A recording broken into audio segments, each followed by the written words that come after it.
Good evening, ladies and gentlemen. Welcome in as we get ready for NCAA tournament time. I'm Dave McHugh. Welcome into Hoopsville, presented by D3 Hoops. If you got questions for us, lots of ways you can interact with us. We are online, on social medias, and everywhere in between. You can start with Twitter, or formerly known as X, at D3 Hoopsville. We're also on Instagram and Threads at D3 Hoopsville. Use the hashtag Hoopsville. We're on Blue Sky, though, admittedly. Forgot to tweet or post there today, Hoopsville. You can always email us, hoopsville@d3sports.com. Had a couple of guests or individuals email us, in fact, since we were last on the air. Nice to have that interaction. Of course, we're streaming on Hudl Blue Frame. Hudl is the site of all the Division III. We just lost the camera. No surprise. I tried to set that up so it wouldn't happen, and it did it anyway. Can't catch a break. And I have a feeling that means our Facebook stream has gone home too. We'll try and get that up in a bit. So we're going to have to get to the commercial break, and then we'll get the picture back up and running. I literally tried to force that to happen, and I've been successful for a week. Luckily, that's the only issue we seem to be having. But we'll get that resolved if you don't mind me looking down for a bit, because we don't need to look at any other picture of me in the meantime. Anyway, like I said, Hudl will be the home for all games up until the Final Fours in men's and women's basketball. I think they call it Championships Pass. I think you can find it on Apple TV, Amazon Fire, Roku, and Android TV. That's where you can find Hoopsville as well. Just look for the Hudl Team One Sports app, I should call it, the Team One Sports app. We're live simulcasting on YouTube, and we were on Facebook. We'll have to get Facebook back. That's a little bit of a frustration with the way Facebook operates. When it senses a freeze in the video, it crashes automatically. It's not great. Lots to get to tonight. We have an absolutely jam-packed show this evening. And I just realized we forgot to put it on the front page of d3hoops.com. So we'll do that as we talk about it because, as I said, good program tonight. Looking forward to many of our conversations that we've already actually had with many guests, because we booked a bunch, because it is that time of year where teams are either going to be at practices or at a dinner tonight or doing something else. So we have to get our guests on the show at a different point in time, as it were. Anyway, good guests on to this evening. We jam-packed it. That's why we're starting 30 minutes early tonight. We'll start with Wendy Davis, the head coach at St. Joseph's Connecticut women's program. Then we'll head out to Whitewater. We're going to go with a duo segment, but not duo reverse, because it would be weird if they both talked about the same segment. Keri and Kacie Carrollo will join us, women's head coach of Whitewater, the 16th ranked Warhawks, and the senior guard who was just named the WIAC Player of the Year. Then we'll stay in the Midwest. We'll head down to Chicago. Mike McGrath will join us, talk about his men's program. He's also a member of the NABC Board of Directors. Look forward to our conversation with him about the Maroons, who are in the tournament for the first time since 2008 and hosting for the first time since 2001. For those wondering, I believe, if our records are correct, our first postseason was 2001. I know I got a rim shot somewhere for that. I'll fire that one off. Not sure if that one was accurate. Then we'll head to Ohio. Not in Ohio today, but the school's located in Ohio. John Carroll's Pete Moran will join us, and the Blue Streaks are actually just north of me, though we couldn't catch up in person. That had been a little bit too difficult. But Pete Moran joins us to talk about his team. The little bit of a hiccup in the middle of the season that probably could have derailed the team, but didn't. And we'll dive into why he wasn't with the program for several weeks. It's a conversation that is worth tuning into and is definitely heartfelt, and a conversation that will blossom into a larger conversation at a later date. And we'll head into Pennsylvania for real, though they're not in Pennsylvania either, this weekend. Mike Miller on the Messiah Women's Program will join us later in the show to talk about the Falcons and what they're doing on this weekend in hopes of getting out of the opening weekend. In fact, John Carroll and Messiah may have passed each other with their buses. Then we'll hear from Gordon Mann and Scott Peterson. Of course, Gordon is senior editor at D3Hoops.com, and Scott calls himself the D3 Analytics nerd. We'll hear from them on their prognostication of the NCAA tournament, especially the first weekend. Maybe they'll have a team or two to watch, a couple of games to keep an eye on as well. And Ryan Scott will join us to do the same. He's the D3Hoops.com Around the Nation columnist. We may even hear from Pat Coleman as well. If you're just tuning in, yes, our video is frozen. We will take care of that, I assure you, when we get to the commercial break. I tried to get the program to find its fault. It's really weird. I'll get it to a point where it faults and it freezes before I hit air. I shut the program down, I restart the program, and we're fine the rest of the night. It's literally what happened earlier today when I went to record broadcast. No big deal. That's my workaround. I went to try and do that tonight. It just didn't take. I wasn't patient enough to let the system crash. Not the crash, but the software to crash. So during the commercial break, we will get back up and running on the cameras. I promise you that. We do know a workaround to get that running here coming up. At least we hope we do. Knock on wood, we do. In fact, what we might do for the commercial is temporarily shut down the stream and come back. That might be our solution.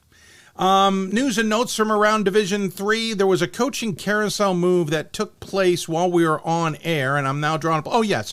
Messiah men's basketball is moving on from their head coach. Surprised some, man. It also started the speculation wires pretty quick on who could get it.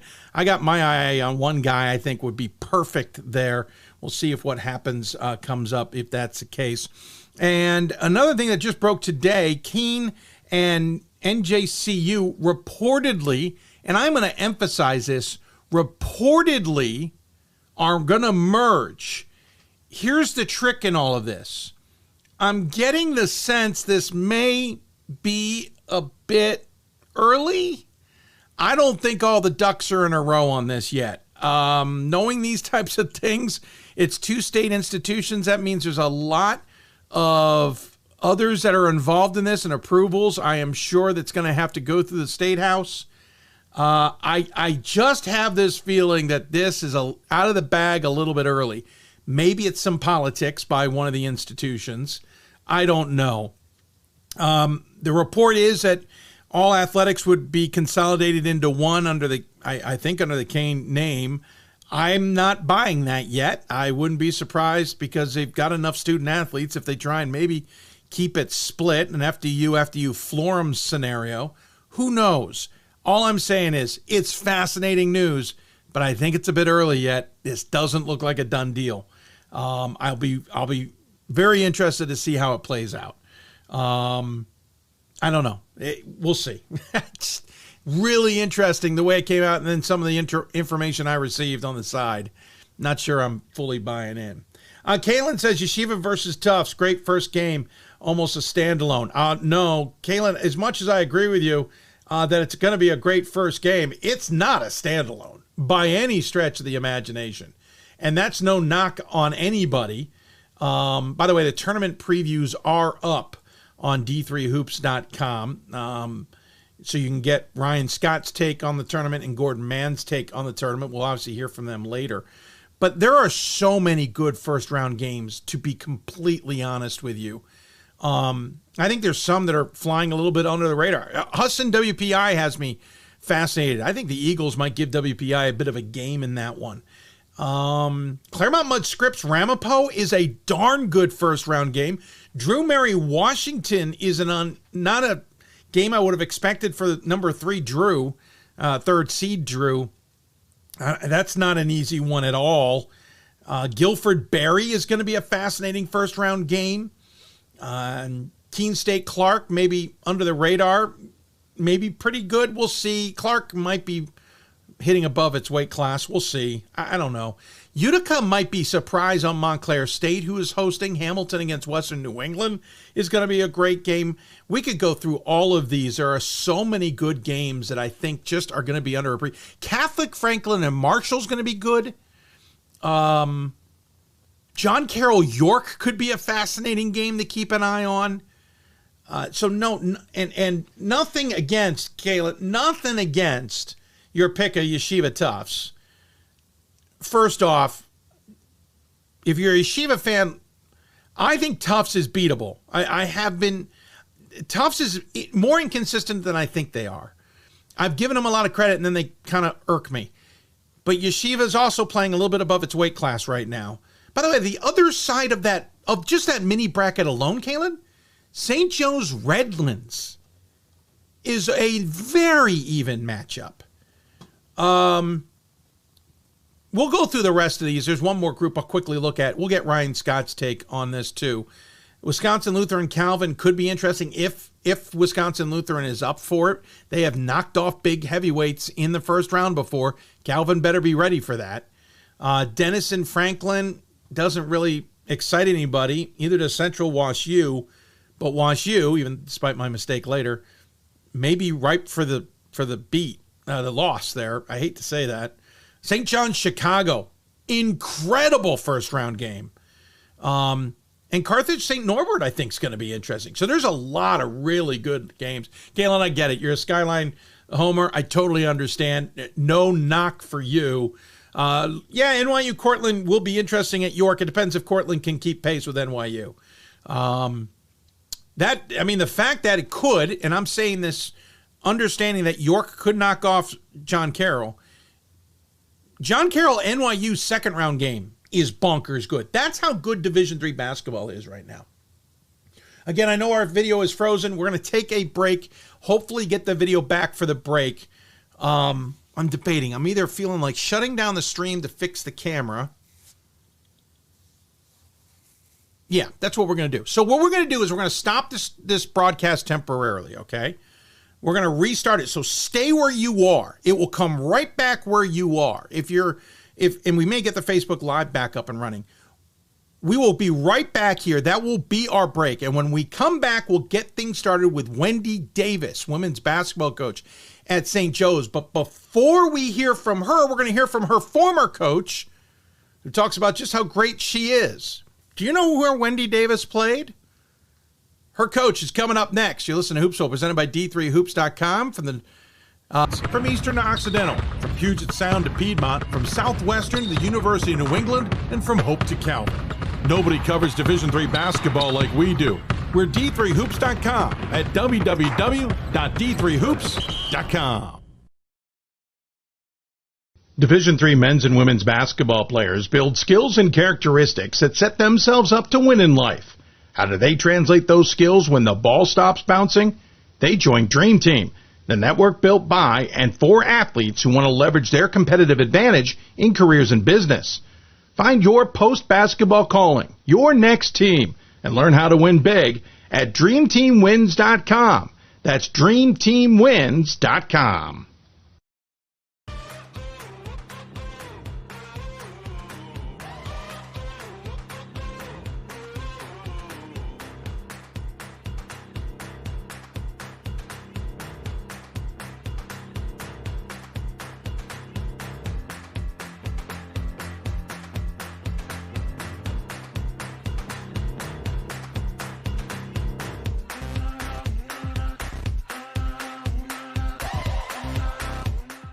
The National Association of Basketball Coaches is the nation's premier professional development and advocacy organization for basketball coaches at every level. The NABC strives to serve as the voice for coaches on national issues while advancing the core value of leadership, service, advocacy, education, and inclusion. To learn more about the NABC and to become a member, visit NABC.com and follow the NABC on social media at NABC 1927. That's NABC.com or NABC 1927 on social media.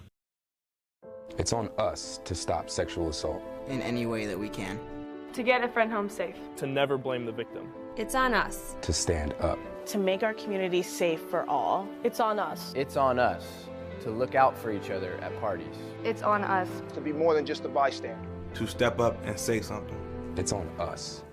Cutting off the commercial break to get right back to it. I'm your host, Dave McHugh. Thanks for joining us. Thanks for dealing with a little bit of the stream break up there just so we could get back on air with cameras. Coming to you from the Hoopsville studios. By the way, lots of coaches ask about how to get a jersey up here. Contact me. I'll get you in touch with I'll get you all the information on how you can send us a jersey. If you got questions for us, information bottom of your screen. If you're watching us live, you can also email us hoopsville at d3sports.com or join us, for example, as Kaylin did on the YouTube live stream.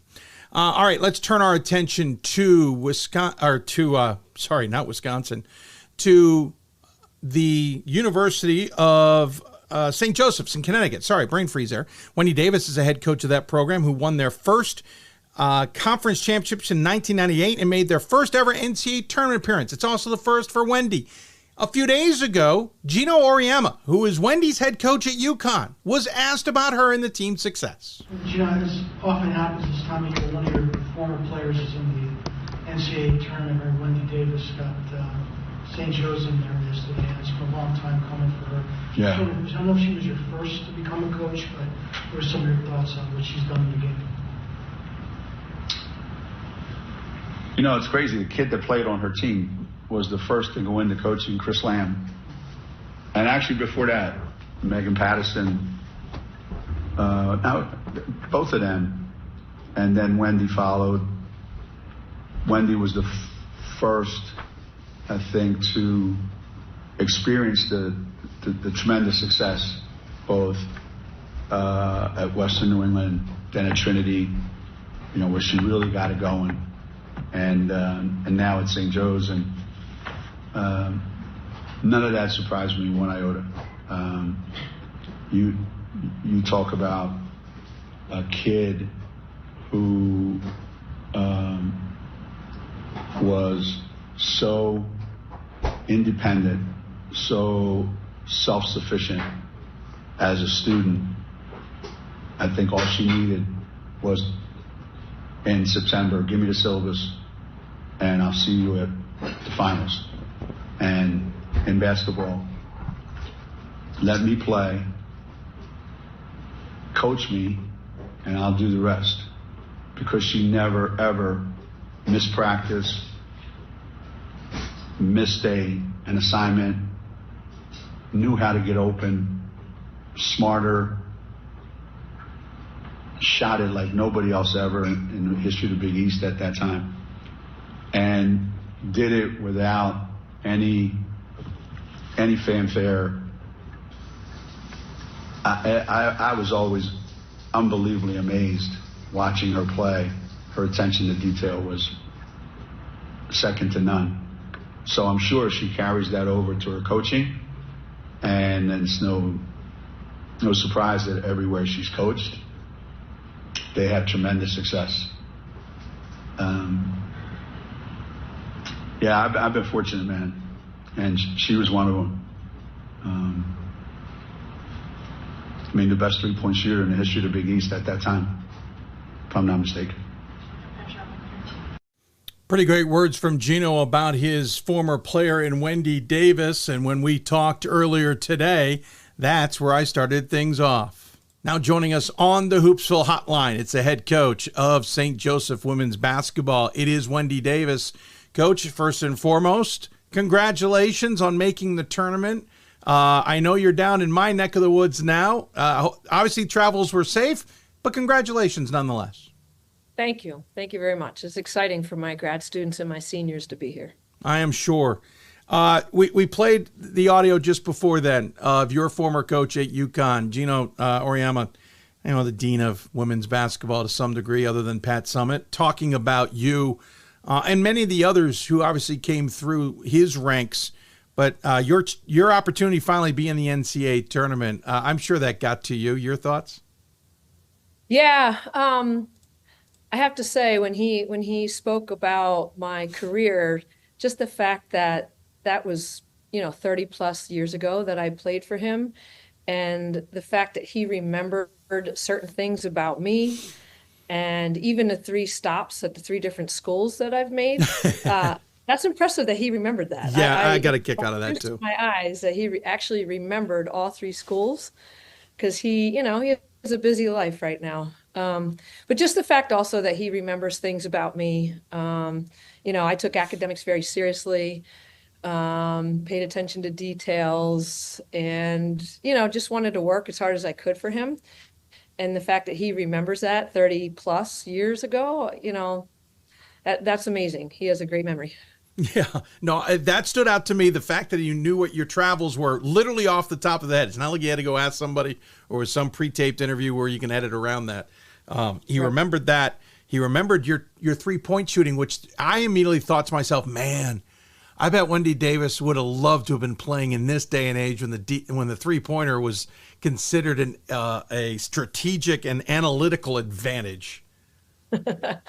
Yeah, well, what's interesting is the 3-point line came into effect my senior year in high school. Okay. And I shot one, and I shot an air ball because I couldn't reach it. I could not reach it. And then I go to college and I start lifting weights, and then that's all I did. Wow. Like my shooting was more from the 3-point line than it was any other shot on the court. So it's interesting how he helped me to become that shooter. Yeah, really interesting. Hey, he talked about your travels, and what surprised me, and I confirmed with you in just before we got started, was you were at Western New England and then you were at Trinity, and I know you were successful at those stops. So this being your first NCAA tournament trip as a head coach surprised me. I guess in my mind I had always just checked that off as something you had done repetitively. What's this feeling like to, forgive the saying, finally break through? Yeah, it's pretty exciting. I mean, when I was at Winnick, there was, Emmanuel was the powerhouse at the time. And then when I was at Trinity, it was Amherst and Tufts, and we could just never break through. So it's exciting here to finally break through, especially after last year where we got to the championship game and lost. It was great to have a redo and flip the script and actually get here for my upperclassmen to experience the NCAA tournament. The men's program, for a lot of reasons, has gotten a lot of attention since they started up. Obviously, it's someone you know well in John Calipari. What am I talking about? Calhoun. Too many C's. And they make the NCAA tournament. They obviously make a lot of waves. But it felt like in some ways, Wendy, it may have helped your program, even if it maybe stung a little, that they're getting all the attention being a brand new program. Because it seemed like you could evolve with that, with their attention, use it, and here you now are fully into the NCAA tournament and becoming one of those quote-unquote powers maybe in the conference. Yeah, anytime the more sports at a school are successful, the better off you're going to be, right? So Always that's how we that. At St. Joe's, right? The more teams that can win, the better. And that's kind of how we go. And so, right, the men's basketball team kind of got it going when I first got there 7 years ago. And since that time, many other sports have won there. And the other thing is I've had some great conversations with Coach Calhoun and the style of play that I've been installing. And it's the same thing that he liked to do. So he's actually given me some great pointers over the last couple of years as well. Curious, tell me what that style is from your perspective. Run. Okay. Run. High pace. High paced. Get as many shots as you can. We don't have great shooters. If you look at our stat sheets, like we're not a 3-point shooting team. That's not what we do. Ironic. And I know, right? That's is ironic. But, he just used his athletes to the best of their ability by, running and scoring layups. And I just believe that a layup is a higher percentage than a 3-point shot. And that's kind of how we work it. And I have kids that are in great shape that can run hard for 40 minutes. And so we try to do that the best we can. Yeah, you look at the stats, 46% from the floor as a team, shoot very well. Outside is 30.5%, and you only have really 3 players that take shots from outside the arc. Everybody else, it's more of an inside game. Listen, it's funny because as much as a 3-point game has been pushed, as much as it's been an analytical thing, I've started to see some trends from teams who very 3-point heavy. Granted, maybe with their talent or they understand it or the coach is smart enough, they're backing off of that a little bit. Is that just part of the game of basketball? Things come in waves and suddenly maybe the 3-point is important, but it doesn't have to be the be-all, end-all? Yeah, I mean, it really just depends on personnel. I'm not going to have my kids jack up threes and hope that it goes in. Right. We count paint touches after every game, and we feel that if we get 60-plus paint touches a game, we have a really good chance of winning that game. And so I'm more I just want us to get paint touches and score that way as opposed to jacking up threes. Now, if somebody drives and gets a paint touch and then kicks it out for a 3, that's great. But we probably, I don't know what our stat is, but we might only average like 9 threes a game. Anything more, and I get mad at my team for just jacking up shots, because that's just not what we do, which, again, is kind of ironic, but that's what I have right now for personnel. So that's how we roll. Right. You use what you got and lean on it. If you had a bunch of great three-point shooters, we might be having a very different conversation. Instead of forcing what you want into it, adapt to what you got. 71 threes made in 28 games, 232 taken in 28 games. So you're averaging less than 10 attempts per game, and you're averaging, as you said, about three and a half or so per game made. So yeah, it tracks. But again, you're successful. That's all that really matters. The other thing that jumps out at me is 67 points allowed per game. Anytime I see teams in the 60s, I know that the defense is the mentality. You only allow 40 or 38% from the floor and 28% from beyond the arc. The defense, as we've talked about and will talk about with other coaches, is kind of the forte here. Yeah, well, defense and rebounding travels.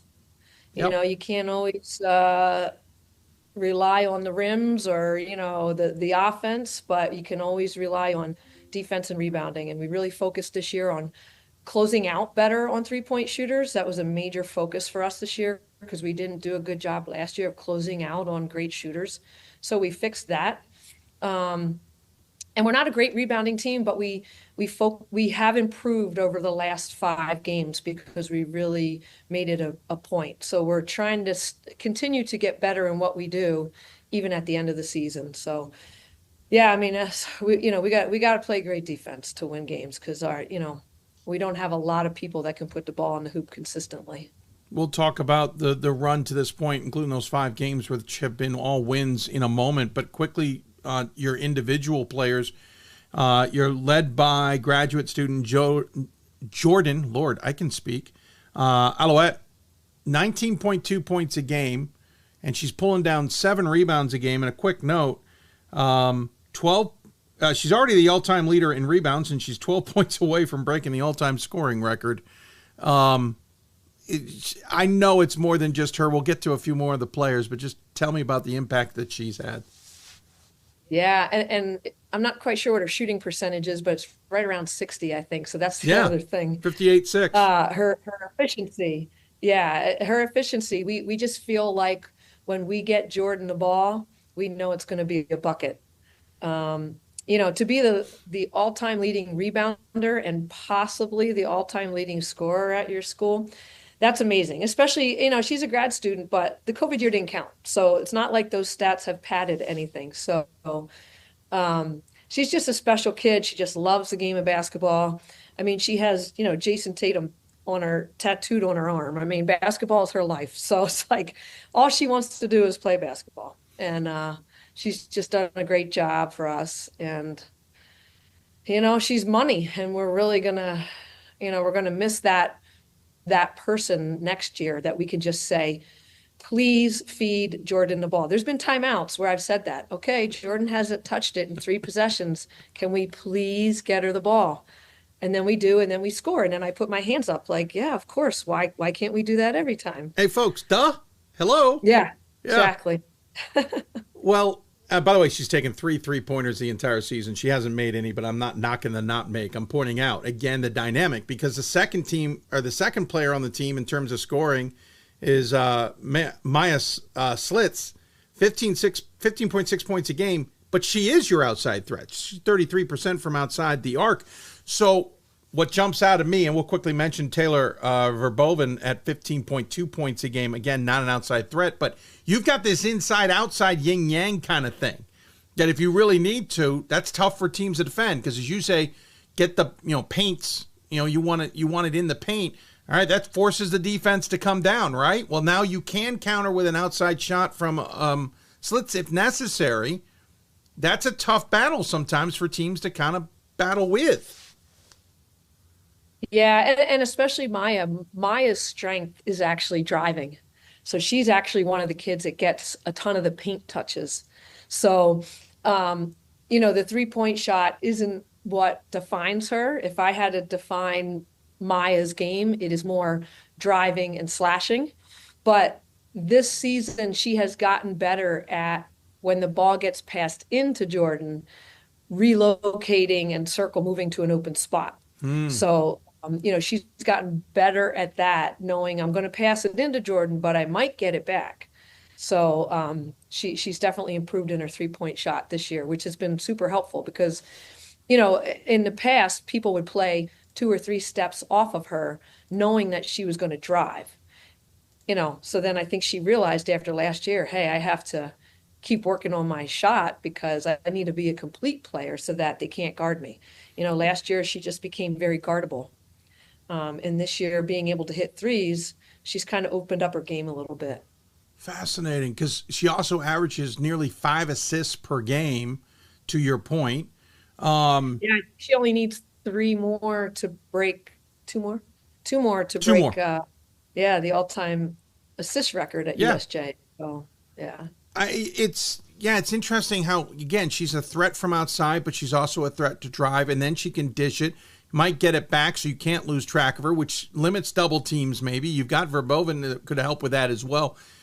My point being is, we'll talk about Hopkins in a minute, this is a fascinating matchup for someone who has seen Hopkins himself and knows what they're going to bring to the table. But quick note, field goal percentage, you're top 7 in the nation in Division III at 46%, which we were talking about.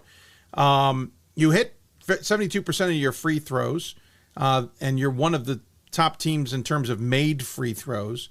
We talked about points. Defensive rebounds you're pretty solid with. Scoring margin is pretty decent. Offense, by the way, at 73 points a game is top 40 in Division III. And again, we could talk about Maya, who's top 10 in assists this season, and she's top 20 in assists per game, and all these other players too. But it all comes down at this point in the season on what everybody can do, right? Because every once in a while you hear about that one player who can do everything, but most of the time it's the champions that win as a team. How does this team click? Yeah, well, they click because they played together for so long. I have 3 grad students, a senior, and then a freshman point guard that start. So, they've just been playing together so long, and you just cannot put a price tag on experience. Same with you and I had a conversation last year, and last year we finished the season 24-4 and had nothing to show for it. And so, those veterans, they didn't like how that felt. And so I made the non-conference schedule tougher this year on purpose. We took a trip to Puerto Rico for a tournament, which was very good with team bonding and just, they enjoy each other. And, I've been doing this long enough for 24 years now that not every team enjoys each other. And it affects sometimes, especially with, female athletes, what happens on the court. And the team I have right now, they enjoy being together. They enjoy playing together. And I think that just shows because they're willing to share the ball. They don't care who scores. They just want to win. And, that's not always the case. And Maya, she's a smart girl. She knows if, she wants to break that assist record, pass the ball to Jordan. So it's a pretty easy game plan. Simple. Quickly on the season, to your point about a tougher start, you guys actually started 2-3 on the year, but losses to Western New England, Geneseo, Salve Regina. You did go to Puerto Rico for 2 games. You beat Bridgewater and lost to a Carthage squad that's pretty decent. Then came home and unfortunately lost a game to Trinity before then handing Lehman a bit of a we're not happy about our loss to Trinity card. Then you went into conference play, and the one thing that jumped out at me was just a stretch between January and February where you went 3-3. I know the non-conference was setting you up, but it was that 3-3 stretch between the 21st of January and the 12th where you lost to Emmanuel, Williams, Albertus Magnus, Johnson, and Wales, and I misquoted myself, 3-4. Williams was obviously non-conference and wins over Regis, Mitchell, and Dean. But since then, you talked about the rebounding, winning in the last 5 games. You've actually won 6 straight. How pivotal was that stretch there where you guys didn't seem like you were yourselves? Yeah, well, it's one of those where it's kind of the grind at that point of the season, right? Where like some people hit the wall and I had to find a way to get them over that wall. Especially the freshmen on our team. We do have a large group of freshmen, and they're just as important as the starters because they're the ones pushing the starters in practice. So, we had to figure that out, but this group never lost sight of the goal, which was to get back to the championship. And once playoff time came around and we talked about the fact that now everybody is 0-0, we really just had an amazing week during playoffs once we figured that out. So, we played on a Tuesday. We played the 4-5 game at home. That 5 has the leading scorer in the GNAC. And then we had to travel to number 1, Johnson and Wales, and they have the second leading scorer in the GNAC. And then we had to travel right back up to Maine, the number 2 seed. And it was a replay of last year's championship game, but they were locked in. They wanted it. I've never in my 24 years experienced a team as locked in as they were for that game. They were greeting each other in the morning at breakfast saying, "Good morning, champion. Good morning, champion." And it actually gave me the goosebumps because that was the morning of, and they were just so locked in and they were just going to refuse to lose that game after what happened. They had to sit an entire year with that awful feeling in their gut that they didn't get it done the year before. So they're just a very driven group right now because they know they realize that their games are at a very finite number right now, Dave. Yeah. Speaking of which, next up, Johns Hopkins in Baltimore. We should point out, I know where you're staying. You got a great view of the harbor. And if you want a great breakfast place, go to the other side of the harbor, a place called Miss Shirley's. But I realize the hotel might hook you up just fine. But you do have Hopkins ahead in the first round. This is a team that I would say in many ways is similar to yours. Well coached, disciplined, going to get everybody involved if they can, defensive minded. What have you seen in the X's and O's so far and what you expect from the Blue Jays? By the way, the Blue Jays of Johns Hopkins, not the Blue Jays of you. Right. Blue Jays against Blue Jays. Yeah, I mean, they're a great team. They're a great team. I mean, they finished, I think, 14th in the country at the end of with the polls. They're phenomenal. They're athletic. They're very long, which is why I think they're so great on defense is they're long. They've got some veterans as well. They got some strong bigs. Their point guard is super quick. Yeah. She has a motor like I don't know that I've ever seen.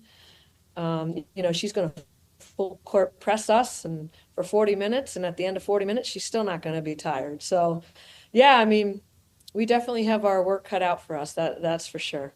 You mentioned the bigs, but I think that might be where you could have an advantage. I don't know if they've got a player like you have inside. Yeah, well, it depends how you look at it, right? I mean, we're going to struggle to guard their bigs, but hopefully on the flip side, maybe we can keep running like we want to run. Fair. Get Jordan as a rim runner a few times. That's kind of what we're hoping. Yeah. Goldfarb's very similar to your place, if memory serves. It's not overly huge. It's got a nice kind of compact feel to it, old school feel to it in many ways.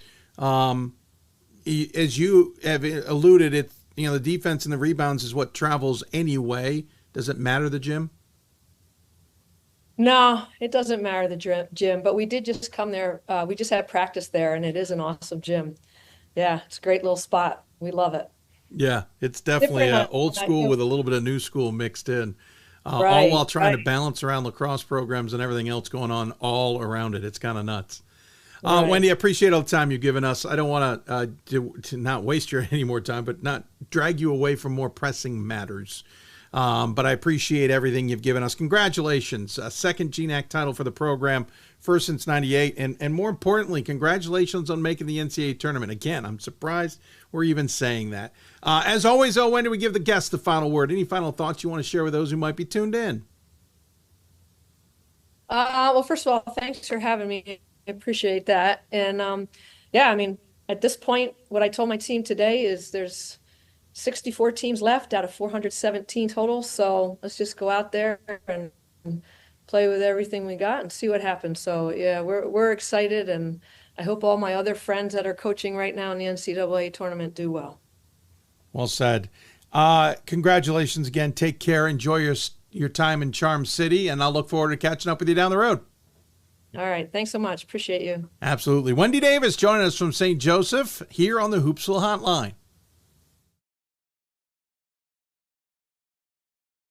Great conversation with Coach. Really appreciate it. They're staying in a wonderful little place right there in the Inner Harbor. Not a little place. It's a pretty big place. Been there a few times to visit people. They should have a good time. Found out where they're going for dinner and their other plans. They're going to the National Aquarium. By the way, great place. Told them they thoroughly enjoy that. There's so many cool things about the National Aquarium in downtown Baltimore. Then they're going off to an absolutely awesome restaurant. They should have a good time. And then a big game against Johns Hopkins in Baltimore, Goldfarb, coming up. When we come back, we'll head out to Wisconsin, talk to a mother-daughter duo that has been terrorizing the WIAC for 4 seasons, hoping to finish the deal this year. We talked to the Carrollo pair, Keri the head coach, Kacie the player of the year.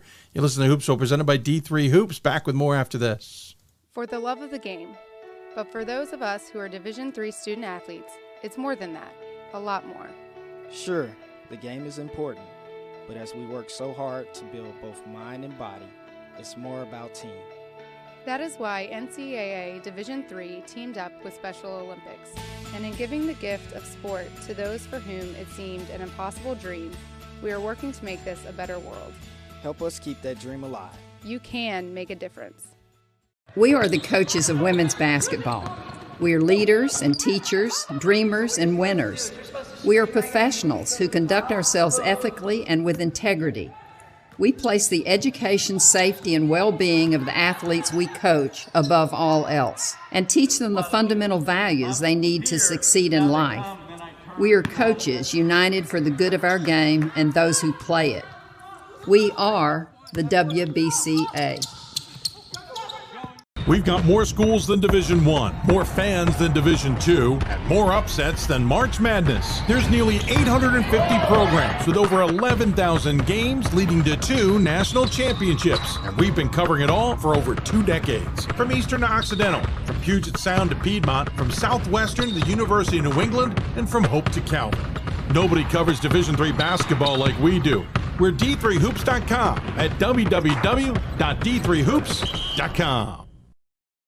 The National Association of Basketball Coaches is the nation's premier professional development and advocacy organization for basketball coaches at every level. The NABC strives to serve as the voice for coaches on national issues while advancing the core value of leadership, service, advocacy, education, and inclusion. To learn more about the NABC and to become a member, visit NABC.com and follow the NABC on social media at NABC 1927. That's NABC.com or NABC 1927 on social media.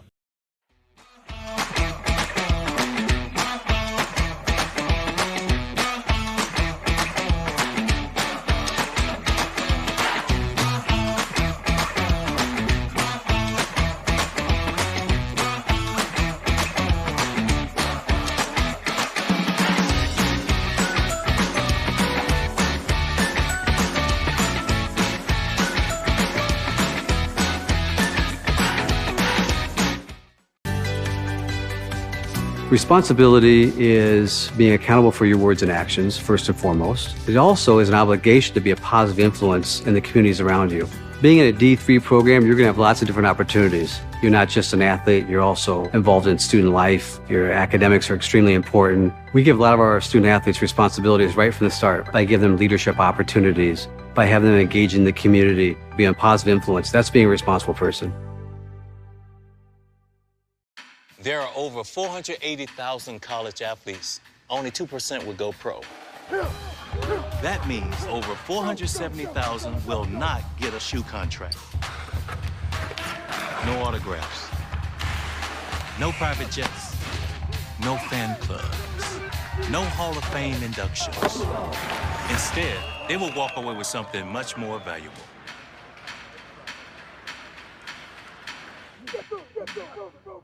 I did receive a non-athletic scholarship upon entering school. I got the presidential scholarship, which was huge for me. I think there's more opportunities for academic scholarships in Division III. I did receive academic scholarships. Just being involved on campus, being a leader, all those things combined kind of get me recognized. It's a great experience for me.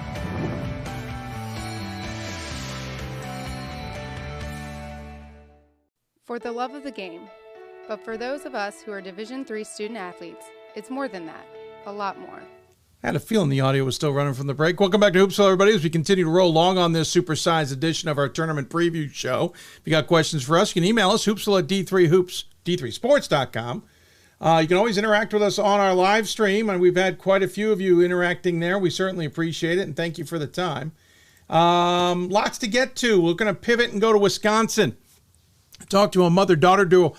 We've talked about this duo. We've had one of them on the show often to talk about said duo. We've just never had the duo on the show. And to be honest, it's a duo that's really a trio. But the two that are really showing off the most are Kacie and Keri. And one of them just got named Player of the Year. Joining us from Wisconsin-Whitewater is that dynamic duo of mother and daughter. If you're watching on the left, Kacie Carrollo, the senior guard, Player of the Year in the WIAC, soon to be probably a coach somewhere else.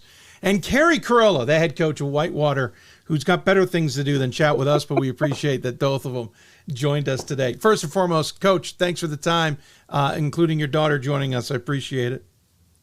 Yeah, we're happy to be on the show. Well, we'll find a way to ruin that in a few minutes.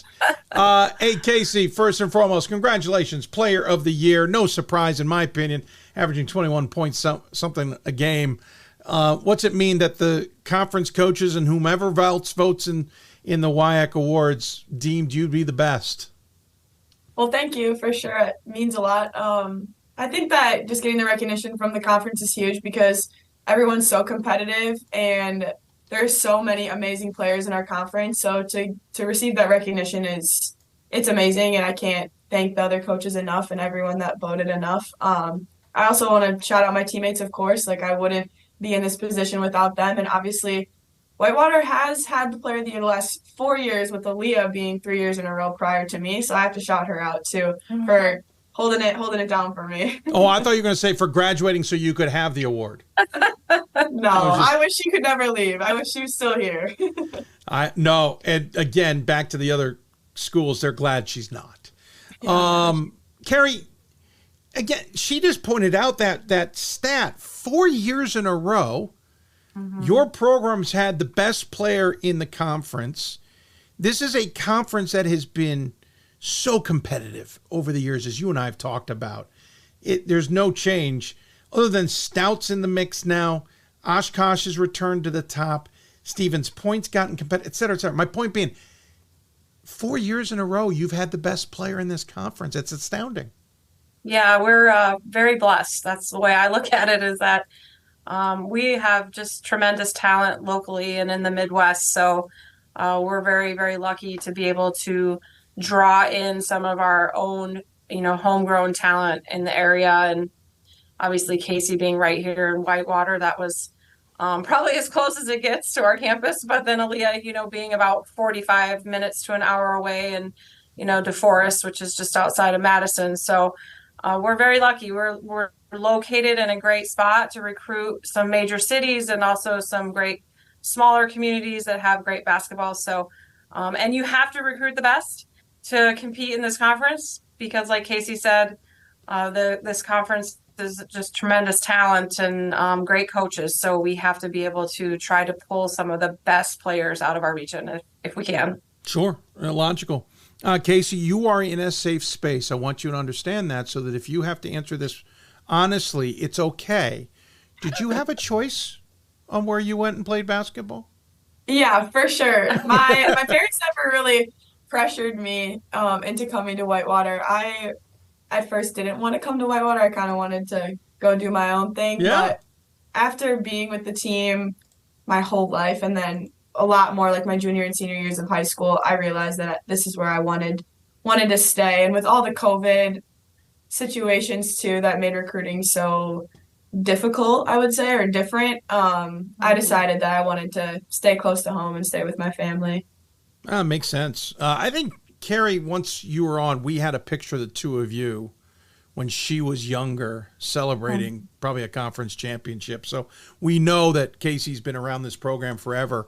I am going to get to the season. I am going to get to the rest of the team. I am going to get to this weekend. But, Keri, what's it been like to be coaching your daughter for 4 years and then take the coach hat off, the fact that she's player of the year? Yeah, it's been amazing. I mean, she is, I just had an interview yesterday and they asked me kind of the same question. And it took me a minute to kind of pull together like what it's been like. But I honestly said, like, she's made me a better coach. She challenges me every day. She really tries to find different ways to make our team better. She's just so invested. You know, it's different when it's your parents or your coaches, right? It's just a different approach, a different mentality, and it just means a little bit more, I guess you could say. So I really valued her opinion. I valued, you know, her work ethic and her intensity and her passion for what we're doing. So it really made me a better coach, which then in turn made us a better team. So I'm really grateful for that. And I've learned a lot about how the student athlete experience is probably the most important thing. Obviously, we want to win games, but we also want to make sure that we're providing like a great experience for our women in our program. And, you know, not just basketball, it's school, it's travel, it's, you know, team time. It's like what we're doing outside of just, you know, playing basketball. So it's been great. And it's, you know, we've had our ups and downs like any family does, but for the most part, it's been a really fun ride, and I'm excited to see where it ends, where it finishes, because I think when she looks back and I look back, we have a lot to be proud of. Absolutely. And what a career.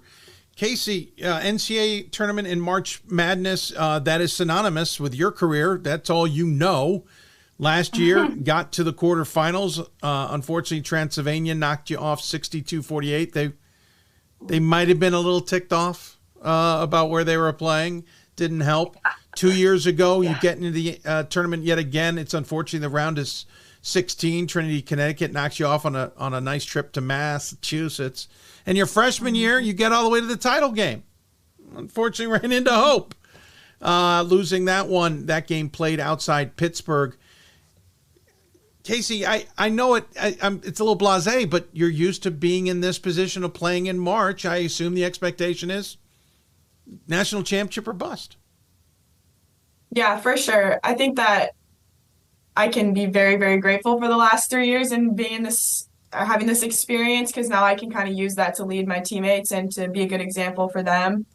I would say I'm not putting a lot of pressure on myself or on our team to win the next 6 games. Obviously that's always the goal, but I think we're just really taking it like one game at a time and really just enjoying the experience.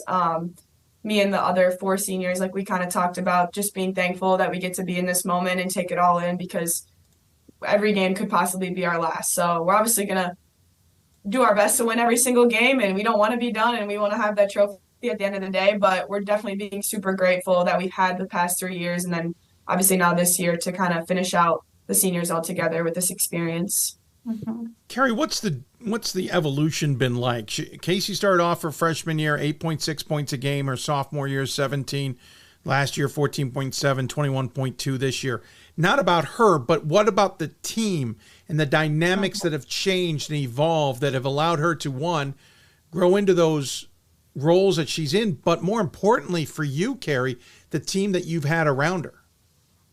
Yeah, they are tremendous. I mean, I'm really lucky. We have women in our program that are completely unselfish, and they understand the dynamic of our family and of Kacie's role in our basketball program. And, you know, Kacie is a very vocal player. She challenges her teammates every single day, and they accept that. You know, they could easily be turned off by that and push back and not want to hear, you know, what she has to say as far as her leadership goes. But They embrace it because they know she has a tremendous basketball IQ, and they know if they listen that they're going to be successful. So I give them a ton of credit. I mean, it's definitely the people that she's been surrounded around has really allowed her to become the player that she has wanted to become. But I'm also going to say this kid works so hard. She has completely dedicated her life to basketball for 4 years, and it's not just during the season. It's all year round. It's what she eats. It's how she sleeps. It's her weight room routine. It's her workouts in the off season. I mean, she was all in from the very first day, and you can see the transformation in her as a basketball player from her freshman year to her senior year, and it's amazing. And she deserves all the credit for all her hard work and her dedication to her craft. Kacie, whoever you have for a partner, I hope they appreciate you eat, breathe, sleep basketball. Me too. They don't have a choice. I'm saying, even if you are hanging up the laces from Whitewater, whether you decide to play abroad or you decide to get into coaching or whatever you decide, I have a feeling basketball is going to be part of it. Kacie, tell me about your team from your perspective. The top of the roster of the stat sheet is all the seniors. It's yourself, it's Maggie, it's Katie, it's Mallory. You all lead this team. It's that quad in terms of points, in terms of rebounds and assists, all of that. Tell me about that quad and tell me about the rest of your team. Yeah, I think that some of the seniors, and I'll give Renee a shout out too, that she's really had to step up. So some of those upperclassmen really had to take on a new role this year, especially with Aaliyah leaving. We obviously needed those points, those rebounding. Someone had to pick up where she left off. So I'll give them a lot of credit. They have all stepped up huge this year. And then I'll also give our sophomore class a ton of credit too. They were all little freshies last year, just kind of riding the wave of the team, trying to figure it out. And then this year they've all grown up a ton, not only basketball wise, but just they're very mature. They are very intelligent. Like they've learned a lot about the game. And so I'll give them a lot of credit too. They push us every single day at practice, and a few of them have stepped up in really, really important moments. Bree McCurdy and Mia Gillis, like hitting huge shots or making great passes or getting defensive stops when we really needed it, especially the latter half of the season. So I would say as a collective, like there's definitely a older and younger dynamic, but we all get along so well and we all love each other more than anything. So I think that it's all kind of gelled together exactly how we hoped it would for this year. Mm-hmm. Keri, this season seems to be in 3 phases. You had the let's say the first third or half of the year until the turn of the new year, clicking right along, start the season with 4 wins, lost a tough one to Illinois Wesleyan, got another, I think, 7 wins under your belt to be 11-1 after starting conference play against River Falls, and then bit of a speed bump. Lost 3 straight to Stevens Point, Stout, and Oshkosh, who we mentioned were all at the top of the conference. Got 4 back against Eau Claire, Platteville, La Crosse, and Stevens Point, but then lost a couple more, and again, it's Oshkosh and Stout. The Oshkosh game was incredible, double overtime game. And then from there, you've rolled 7 straight, including wins over Stout and Oshkosh to kind of avenge those earlier ones in the conference tournament. Mm-hmm. Just tell me about those 3 phases, because that's a roller coaster just to get out and speak about. I can't imagine what it was like to go through. Yeah, I think that this team started out really strong and with their identity and who they were. And then I think we really got challenged with some really great teams in our conference. And then we kind of realized that we kind of had to re-identify ourselves and our roles and what we needed, how hard we needed to play and what we needed to do to beat a really quality opponent, right? So we don't have any time to breathe in our conference.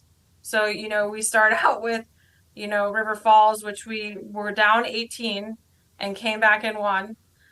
And then we go to Stevens Point, who had 1 loss on the season. And like you said, Oshkosh and Stout. And then to come around at the second half of the season and play those 2 teams again. And I don't know if you looked at the score of the Stout game, but they beat us handedly. Yes. And I think that I wasn't going to bring it up. But it was a good thing for us because we realized in that moment and at that game that we had to play harder. We had to be tougher. Like Stout's a really tough, gritty team. And if we didn't figure that out, we weren't going to have the season that we wanted to have. So it was really a wake-up call. And I really challenged them. And I'm really grateful that this team trusts me and they listened to me, and they knew that if they followed my lead that they would have the success that they would have. And so they bought in. And I mean, it could have gone completely opposite. It could have gone the whole other 180 direction. But with Kacie's leadership and our seniors, they didn't give up. They weren't going to give up. And so then we were able to not only come back and win all those games, but then also make a nice run through the conference tournament and winning the conference tournament. So really proud of this team. And, you know, what we always say, right? Coaches always say we want to be playing our best basketball at the right time. And I think that we are. So I'm really grateful for Stout kind of kicking our butt. Yeah, listen, it's a theme we're hearing quite a bit these days, especially on this show. Couple scores that jumped out at me. Kacie, maybe I'll get your perspective on this. Calvin, 46-43 at the end of this of the December part of the schedule. They're in the tournament having knocked off both Hope and Trine. 46-43, though, just not, I would argue, not normal for either team. You mentioned the River Falls game, down 18. It was a 57-50 final. Let's just say they only scored they were at 50 when you were down 18. That means you'd only had 32 points. Like, that down 18 is magnified by the fact that it wasn't high scoring. So there wasn't a lot of wiggle room. Yes, the Stout game, by the way, 87-60, 27-point game. Those were three of those scores that jumped out at me for different reasons that, Mikey, you want to dive in. Kacie, what's it like to be in, I would call, abnormal games? I would say that we try really, really hard from the beginning of the year to keep a level of composure, whether it be in the midst of a game or, like you just explained, like the three phases of our season. Like, we try not to get super, super high when things are going well and get super, super low when things are not going well, because then the momentum tends to shift in either of those directions. Yeah. So we talk all the time about, like, staying consistent, staying balanced, staying, I don't know another word to describe. Like level-headed. Yeah, like level-headed, exactly. Like level-headed through ups and downs. So when you get into super, super close games, you are always keeping that level-headedness, like knowing at the end of the day, like, you're going to win that game. Or if a game's going super well in your direction, you're also being level-headed. Like, we got to keep our lead, keep getting stops. And then when you're down, it's the same mentality. Like, we got this, we'll come back, just keep getting stops, keep scoring. So I think that us all being on the same page and, like, keeping that same vibe within the team throughout games and then throughout the season, that really helps us when you get into those weird game situations like that, or where the score differential is super big or super close. Keri, I was going to let you guys all go, but I got to talk about this weekend. Your first game's going against Principia. I've learned how to say it properly. I like now saying it as much as I can. I would call them a bit of a wild card. They seem to be better than maybe they're portrayed. Mm-hmm. How have you seen it on the game sheet or on the game videos and whatnot as you get ready for them? Yeah, and I mean, they're playing with a lot of momentum right now. They hit a big game winner to win their conference tournament. So, they're playing with a lot of energy and excitement to be in the tournament. And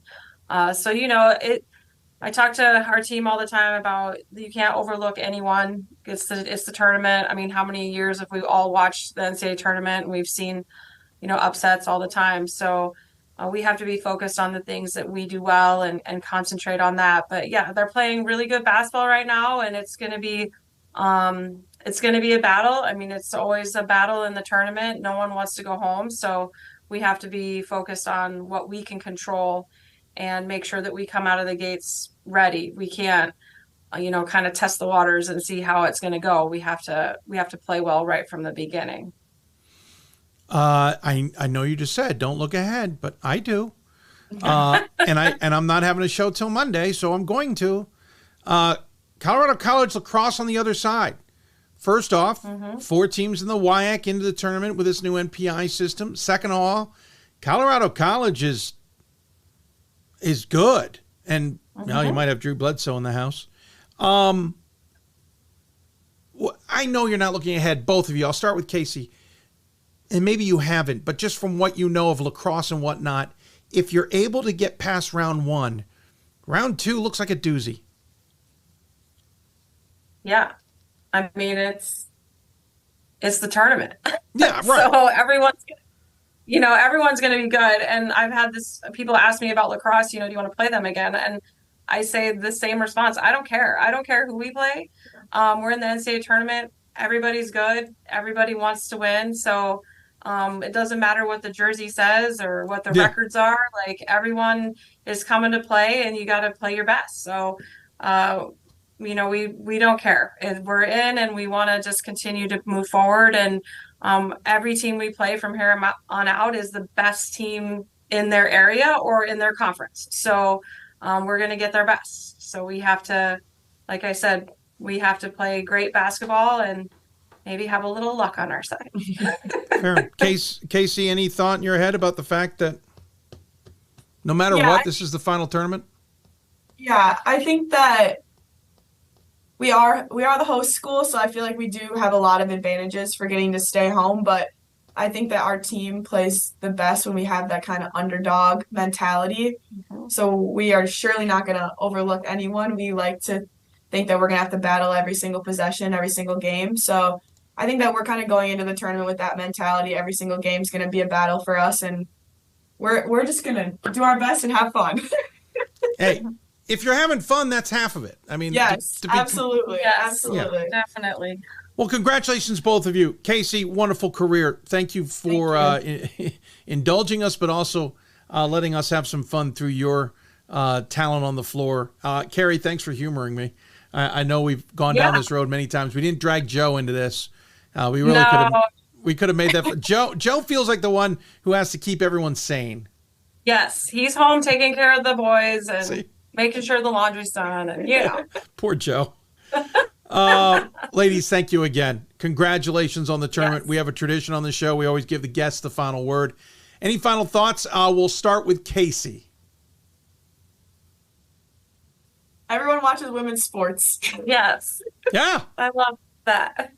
I agree. Yeah, I'm just super grateful to be on the show and to be able to talk about women's basketball. And I love that you guys are so invested in what we're doing. And Division III is special. And I believe that forever. Not saying that any other division isn't special, but there's a purity still to what we're doing. And super proud to just be a part of that and continue to advocate for women in sports. And hopefully we have a great weekend, and hopefully everyone that's playing in the tournament stays healthy and has a great first round. Well said. I know it'll be bittersweet when it ends, but enjoy it nonetheless. Not that you need me to tell you that. But thank you again for your time. Take care. Good luck, and look forward to catching up with you guys down the road and finding out what Kacie decides to do in the future. That's me. You and me both. Yeah, I know, right? Keri's like, as long as she's just out of my house. Yeah, exactly. Take care, you all. Great to see you. All right. We'll talk soon. All right. Thanks. Keri Carrollo, Kacie Carrollo joining us here on the Hoopsville Hotline. Fun chat with them. When we come back, we will go down to Chicago, talk UChicago men's basketball. Still ahead, we'll also be talking John Carroll men's basketball and why mental health played such a role this year. And then Messiah Falcons basketball. Then we'll get our prognosticators. So much to jam into this show. You're listening to Hoopsville, presented by D3 Hoops. Division III men's and women's basketball players build skills and characteristics that set themselves up to win in life. How do they translate those skills when the ball stops bouncing? They join Dream Team, the network built by and for athletes who want to leverage their competitive advantage in careers and business. Find your post-basketball calling, your next team, and learn how to win big at DreamTeamWins.com. That's DreamTeamWins.com. We've got more schools than Division I, more fans than Division II, and more upsets than March Madness. There's nearly 850 programs with over 11,000 games leading to 2 national championships. And we've been covering it all for over 2 decades. From Eastern to Occidental, from Puget Sound to Piedmont, from Southwestern to the University of New England, and from Hope to Calvin. Nobody covers Division III basketball like we do. We're D3Hoops.com at www.d3hoops.com. I believe sportsmanship is it's a mutual admiration and respect for your fellow competitors. We all go through a lot to reach the point where we compete against one another. It's important to realize that. So once we're finally on the field or on the court or on the starting block, we look at each other as fellow human beings and not just competitors. Being able to recognize the hard work that other athletes are putting in creates a more positive and inclusive environment. We are calling you, all of you. We are calling all Division III schools to join our cause. It's on us to start the change. It's on us to be the change. It's on us. It's on Division III. It's on all of us to stop sexual assault.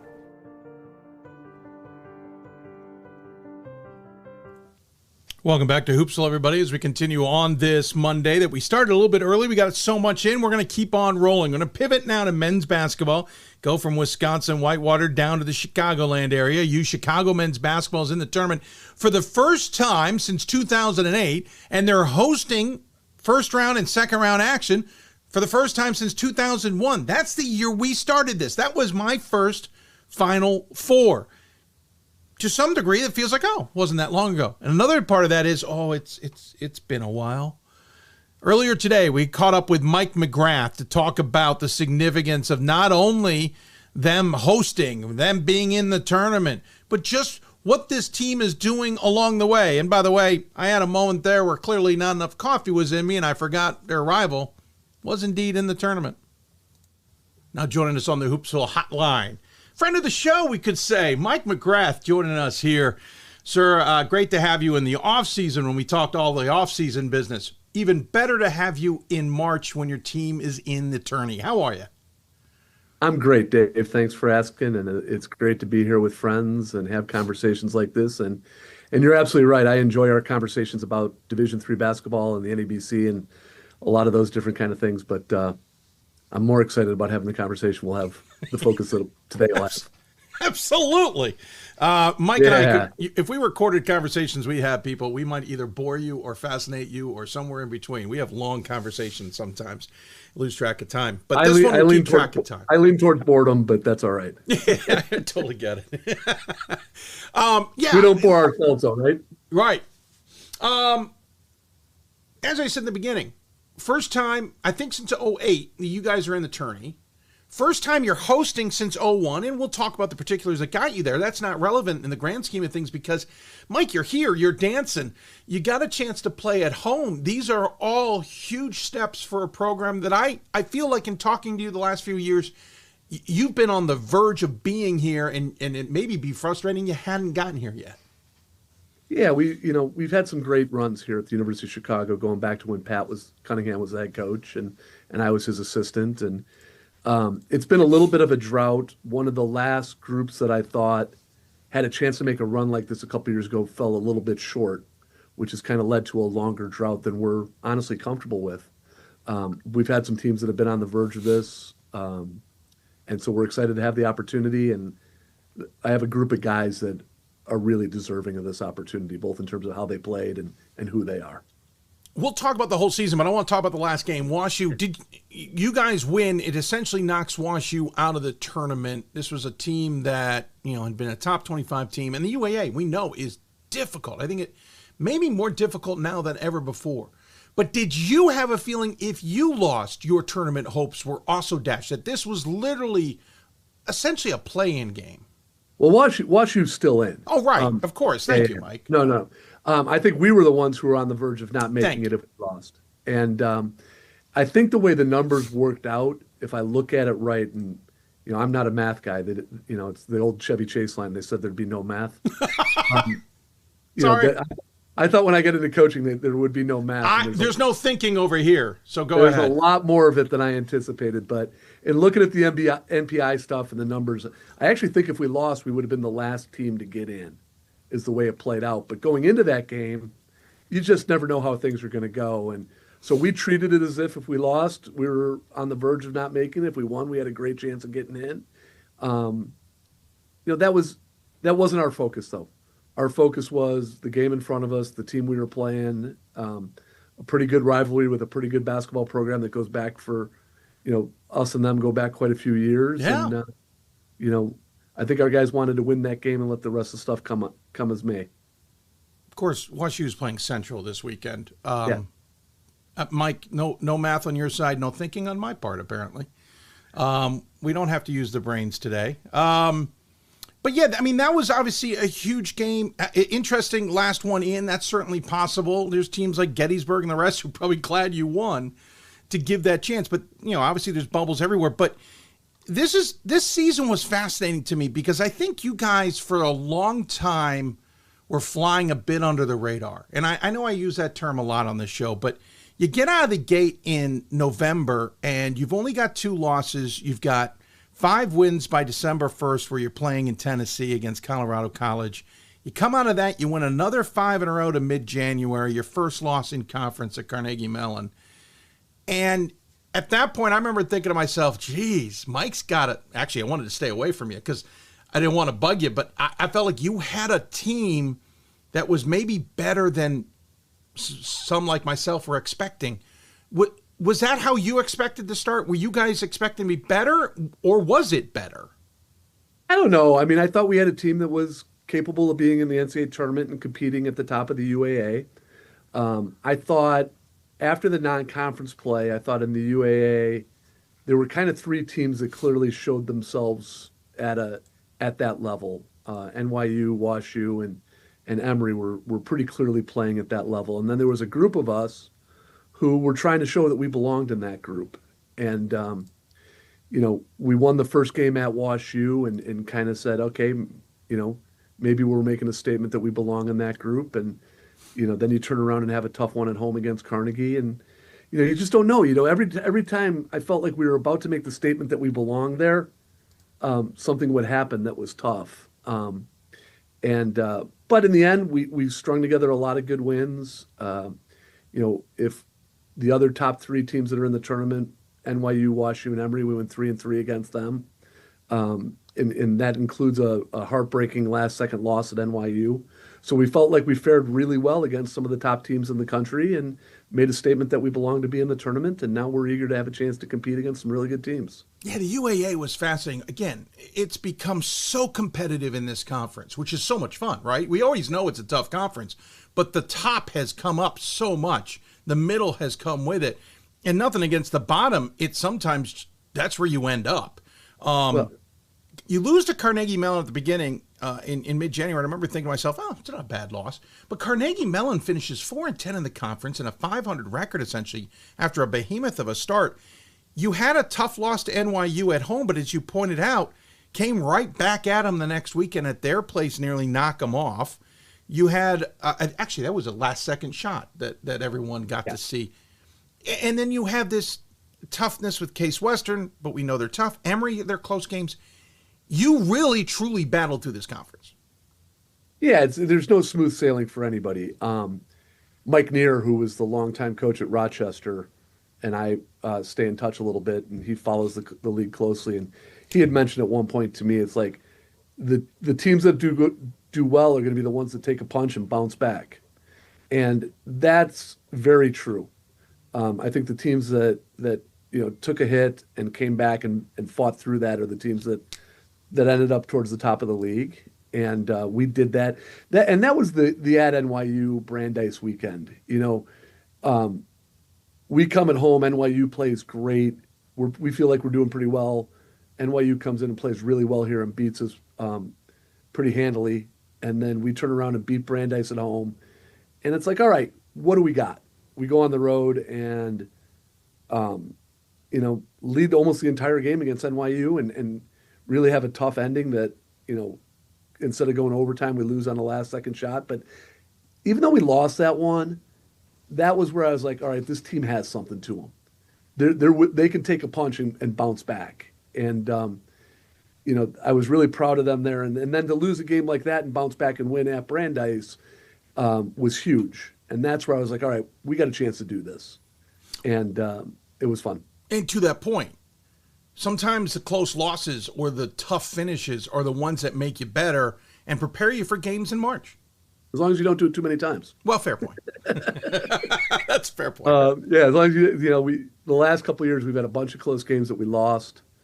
This year we had a bunch of close games that we pulled out, and I think it made a big difference. Before we look ahead at what you have this weekend, quickly, this team, top 25 in scoring defense, only allow about 64 points a game. Turnovers per game, you don't turn it over much, 10.4 times in a contest. Those team dynamics, I love looking at the defensive numbers, the turnover numbers, the sharing of the ball numbers, and then shooting numbers, and then points per game. In the NCAA championship, sometimes the defense is more important because you just don't know what offense you're going to get. You've got to be thrilled with what you guys are doing in terms of protecting the ball and keeping teams limited. Yeah, there's a third stat in there that we've been pretty good at. I think we're shooting 76% from the line as a team on the year.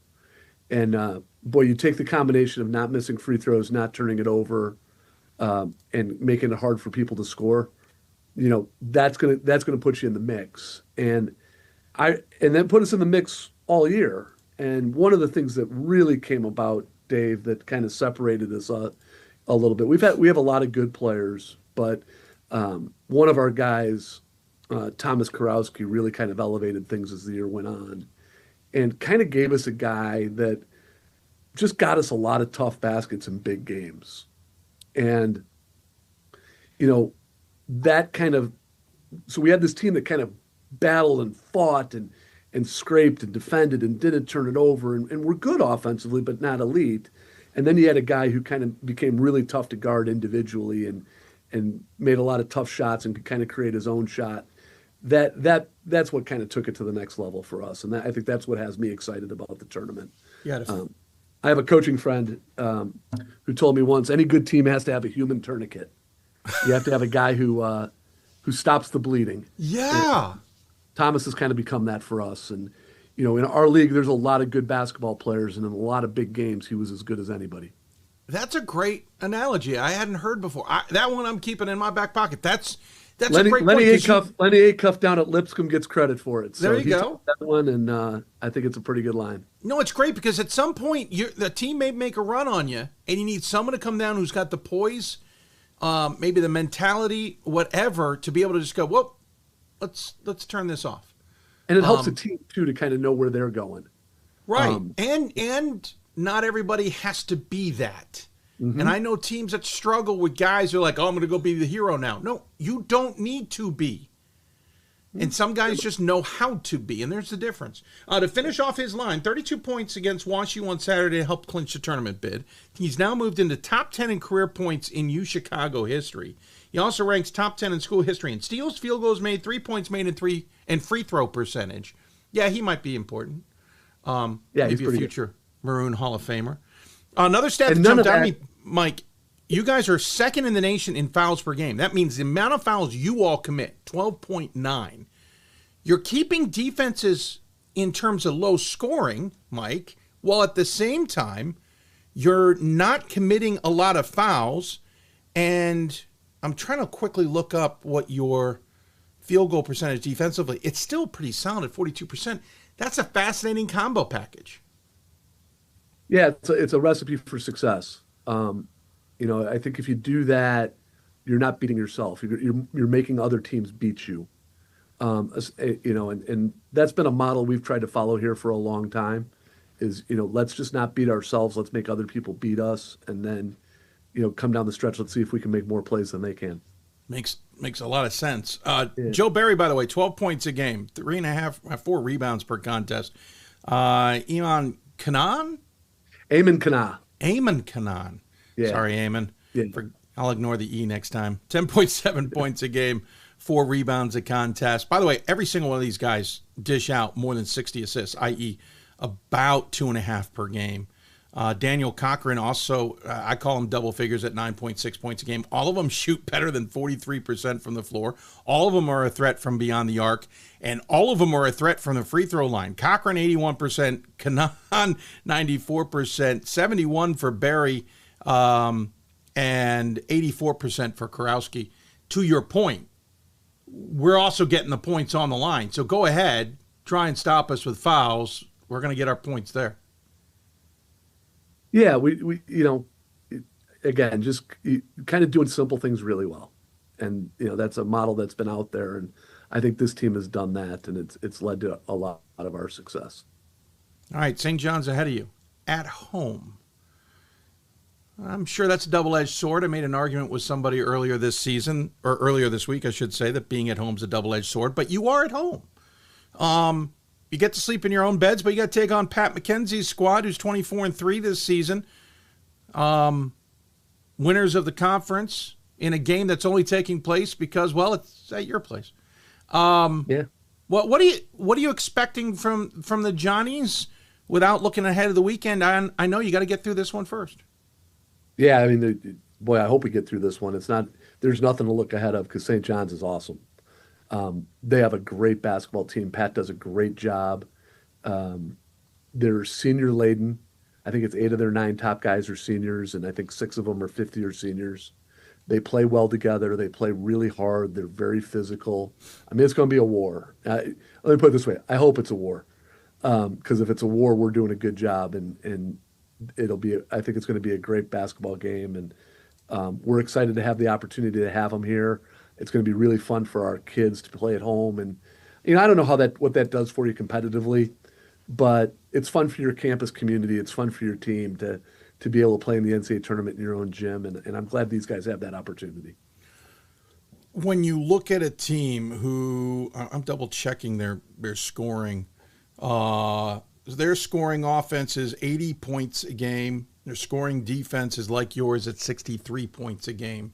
I always say something's got to give. Obviously, from the sound of it, you say putting in a war. You want to turn this into a defensive slug, right? I don't know if we're going to turn it into that. I think it's just going to be that because I think they're the same way. I think they're going to fight and scrape, and they got really tough kids out there, really tough kids. And, they're going to make everything really hard on us, and I think we're going to make everything really hard on them if we're doing a good job. So I'm not sure we're trying to make it that. I just don't think there's any way to stay out of it. I don't want to take away from being at home in the south side of Chicago. But you're 7-5 this season at home, 10-2 on the road, 1-0 in neutral games. Yeah. Is there a small part of you that wouldn't have minded this being somewhere else? Yeah, I was mentioning to somebody earlier, I'm fine with going on the road. And this team is built to win on the road. I don't think the travel or playing in a different gym would have been detrimental to us competitively. I just think it's fun to be here, and I'm glad our guys have that fun. I'm not sure it's going to really help us or hurt us in terms of, and obviously if you look at our scores over the course of the year, it didn't make a huge difference. Actually, maybe made a huge difference the other way, but the way we play, what you were describing before, the kind of teams that are built to win on the road, and we had some success that way. The really nice thing for us, and this is ironic, it's Division III basketball, and these kids are all student athletes, but here at the University of Chicago, we actually have finals starting on Tuesday. So for us to be able to go through this weekend and not have to miss any class on Wednesday, Thursday, or Friday with finals coming up is really huge for our guys. And that's probably better for us than the competitive aspect of it. I was going to ask you, do you have to worry about limiting distractions being at home? Nah, Yeah. I think there's some of that, but there's a little more buzz going around because we're here and the guys are seeing their friends in class and in the dorms and in the dining halls and all that kind of stuff. And if that's a distraction, it's fun. I don't know if that counts as a distraction. We'll take the fun. Chicago enough is a distraction. Let's just be honest. Fair enough.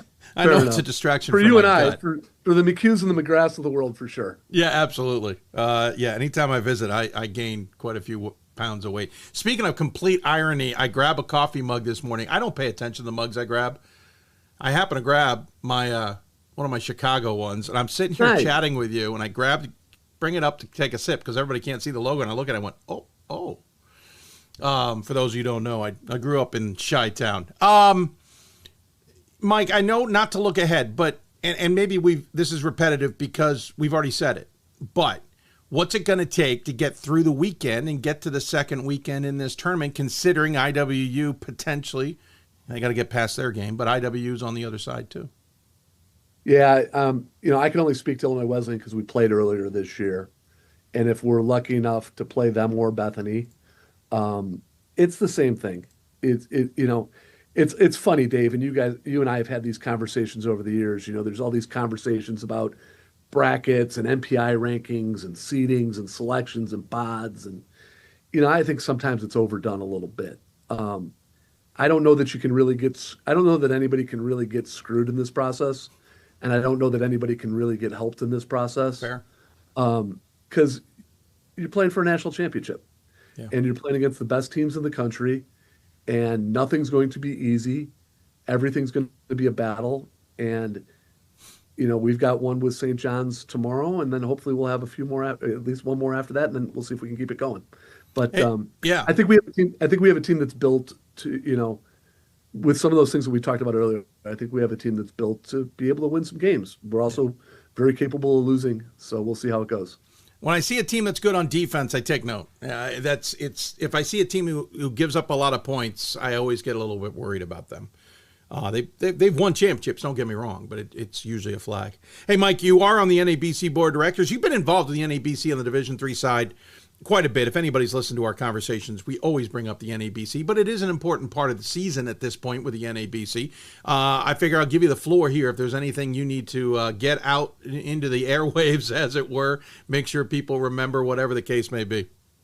I don't know that there's anything really pressing right now. The NABC's away, and this, Charlie Brock and Pat Cunningham got me involved years ago, and it's a role that I've embraced and really enjoyed in terms of thinking about how we can improve Division III basketball and coaches in Division III basketball, how we can enhance their experience. And, I feel like right now there's an opportunity, so we can talk about MPI and how that went and bracketing, and I think there'll be a lot of conversations about that. I'm eager to see how the committee felt about the extra time that they had. I think clearly the transparency was there that they wanted. It doesn't seem like it changed a lot in terms of who made or didn't make the tournament, which is what they said from the beginning. I don't know if there are people that are going to be happy about that. It seems to be pretty consistent. So I think there'll be a lot of conversations there. But more than anything, I think right now, one of the messages that I've been sending, and I think you'll see coming from Division III, with the Division III coaches through the NABC, is there's really a window of opportunity for us to celebrate kids that are playing college basketball and playing college basketball in a way that I grew up watching it. Yeah. And there's nothing, I fully applaud the things that are going on at the high major level and the Division I level in basketball. I'm fully supportive of all of that, but it kind of distinguishes us even more from what that is. And I think that's exciting for us. And I think that's an opportunity. There are kids out here who play, like I said, St. John's has, I think it's 8 seniors and 6 fifth-year seniors. Those are the kind of people you want to pull for. Those are the kind of people who are really, they're playing for St. John's and they're playing for each other.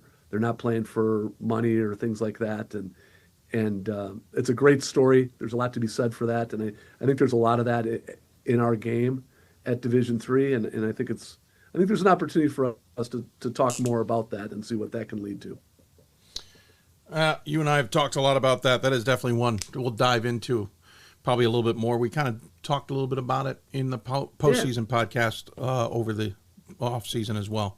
Mike, appreciate the time as always. Great to see you guys in the tournament. Great to see you at home. If I had my druthers, there were 2 places I'd go. I'd either go back because I'm shamelessly want some deep dish and visit you all and see the campus, because I can't remember the last time I've been on campus, or it was Wesleyan, but I got to be here. Mike, as always, though, we give the final word to the guest. Any final thoughts you want to share with those tuned in? Yeah, I'll just say this. It was a great basketball season, and I'm excited for the 4 teams from the UA that have made it. I think NYU, Emory, WashU, and ourselves, had really good seasons, and we got some big challenges ahead of us, but I'm excited.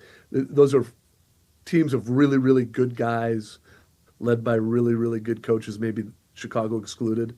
And I'm eager to see how they do here in the tournament. I think we can include you, Mike. I think we can include you. Hey, appreciate the time. Good luck this weekend. Hopefully we're talking about you later. I know I'll see you in Fort Wayne nonetheless, and maybe with your team. That's always more fun. But take care of yourself. We'll talk soon. Thanks, David. Mike McGrath joining us here on the Hoopsville Hotline.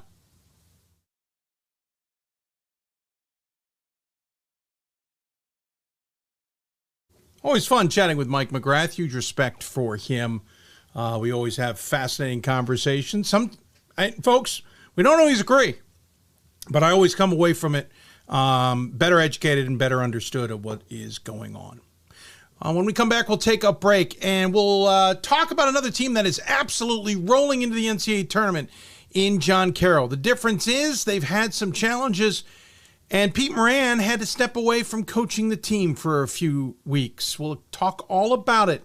He's rather upfront about the challenges he faced mentally and the challenges his team faced on and off the court. You're listening to Hoopsville, presented by D3 Hoops. The National Association of Basketball Coaches is the nation's premier professional development and advocacy organization for basketball coaches at every level. The NABC strives to serve as the voice for coaches on national issues while advancing the core value of leadership, service, advocacy, education, and inclusion. To learn more about the NABC and to become a member, visit NABC.com and follow the NABC on social media at NABC 1927. That's NABC.com or NABC 1927 on social media. Something I discovered in myself is that if I have a goal, then I can accomplish it. It's a well-rounded experience. At a Division III school, you primarily a student athlete, so the school is really shaped around you developing yourself as a complete individual. It helps a lot that you have a family with your team that can guide you.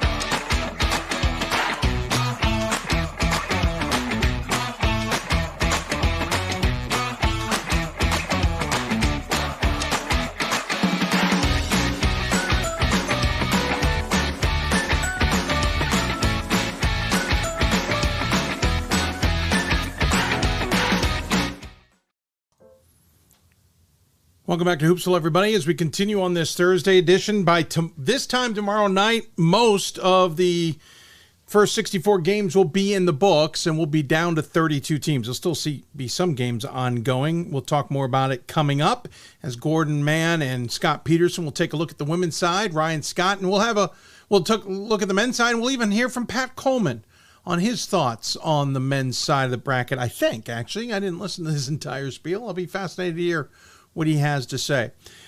Speaking of men's basketball, John Carroll men's basketball came in with a lot of expectations despite losing some talent, but still a pretty good team that's gotten a lot of places under Pete Moran.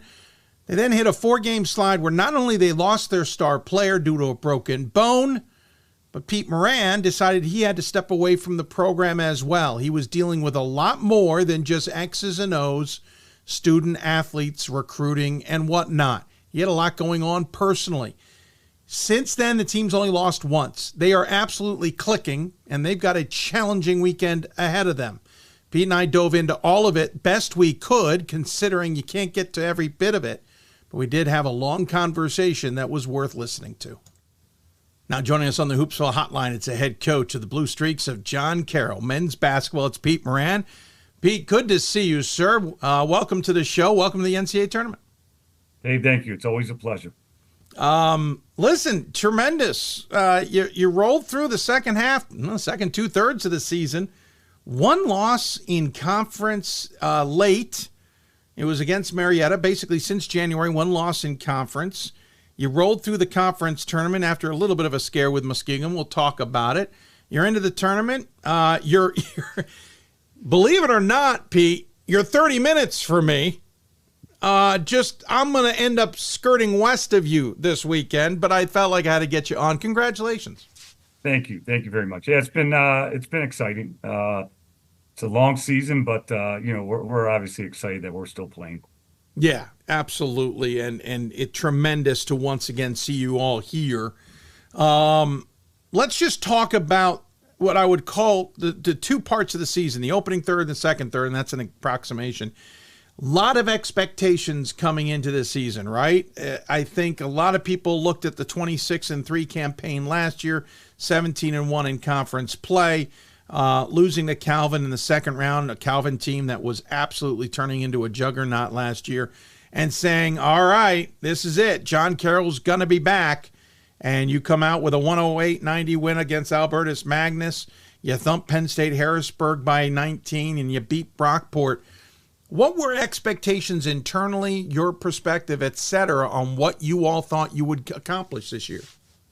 Well, we lost a few guys from last year, some veterans, some leadership, right? So there was obviously going this season, who was going to step up and take on those leadership responsibilities, right? So there's, there was kind of navigating through that, right? And obviously we started off the season pretty nice, and then I believe it was the fifth game, you lose Luke Chacon, an All-American point guard, and we lost a couple games after that. To be honest, we just needed to find ourselves, right, and find out who we were. We've moved guys in various positions. We asked guys to play different roles than they were accustomed to. And then ultimately, my brother and I, we used to coach high school basketball at Amish country. Berkshire High School is probably about 50 miles east of Cleveland.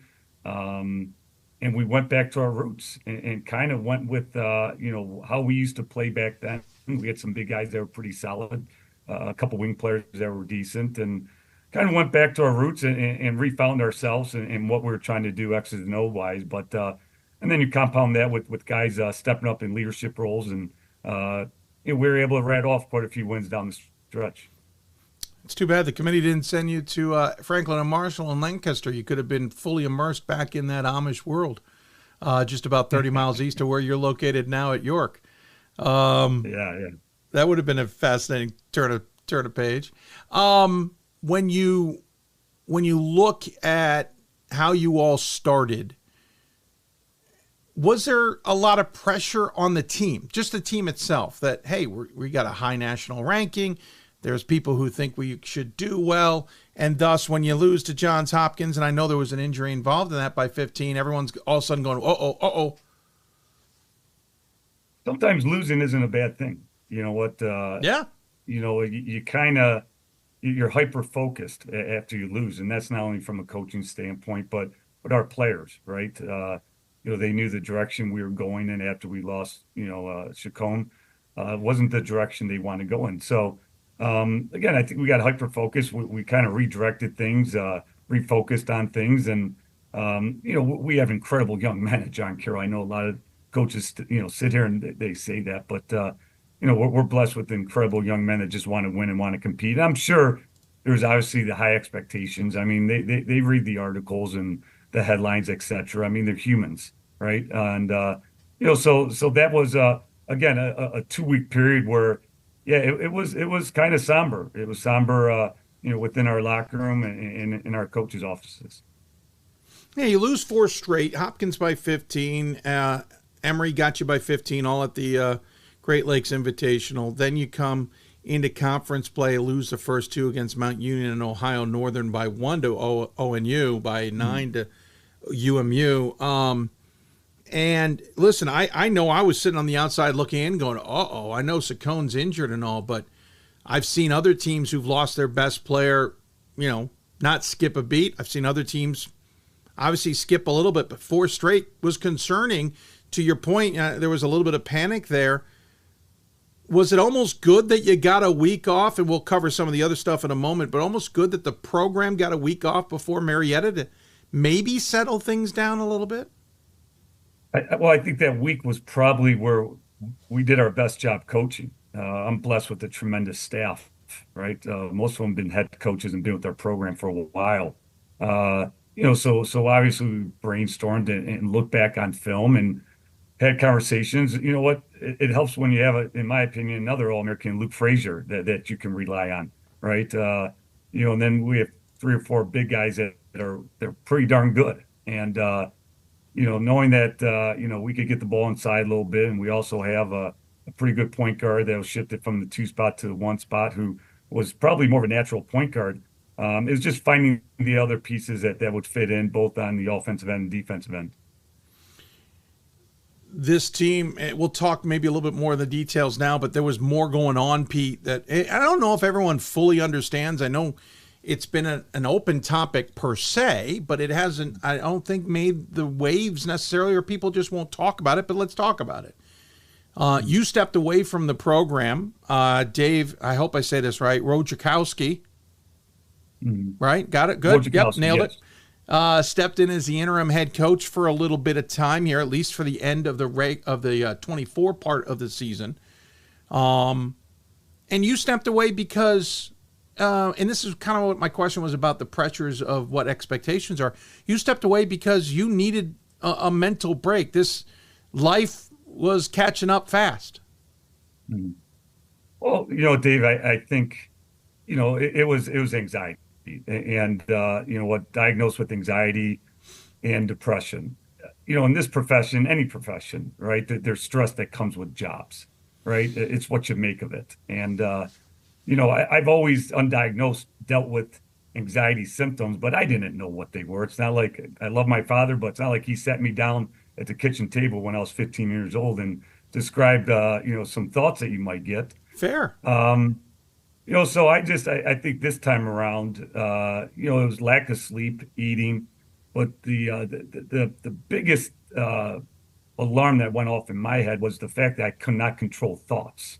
I have 3 kids under the age of 12, right? They're stressing that. My wife, who works, basically 3 different jobs. She's parts of, she's on boards, and it's just, maybe it's a midlife crisis type thing, but not being able to control my own thoughts. And luckily having the support of her, and she has a background, in this department. I was able to talk to our trainer, Donnie McPhillips, who's been with our university for 35 years. And within an hour, I was able to sit down with some people at the Cleveland Clinic. And we just felt it was best that, I take a little bit of a break.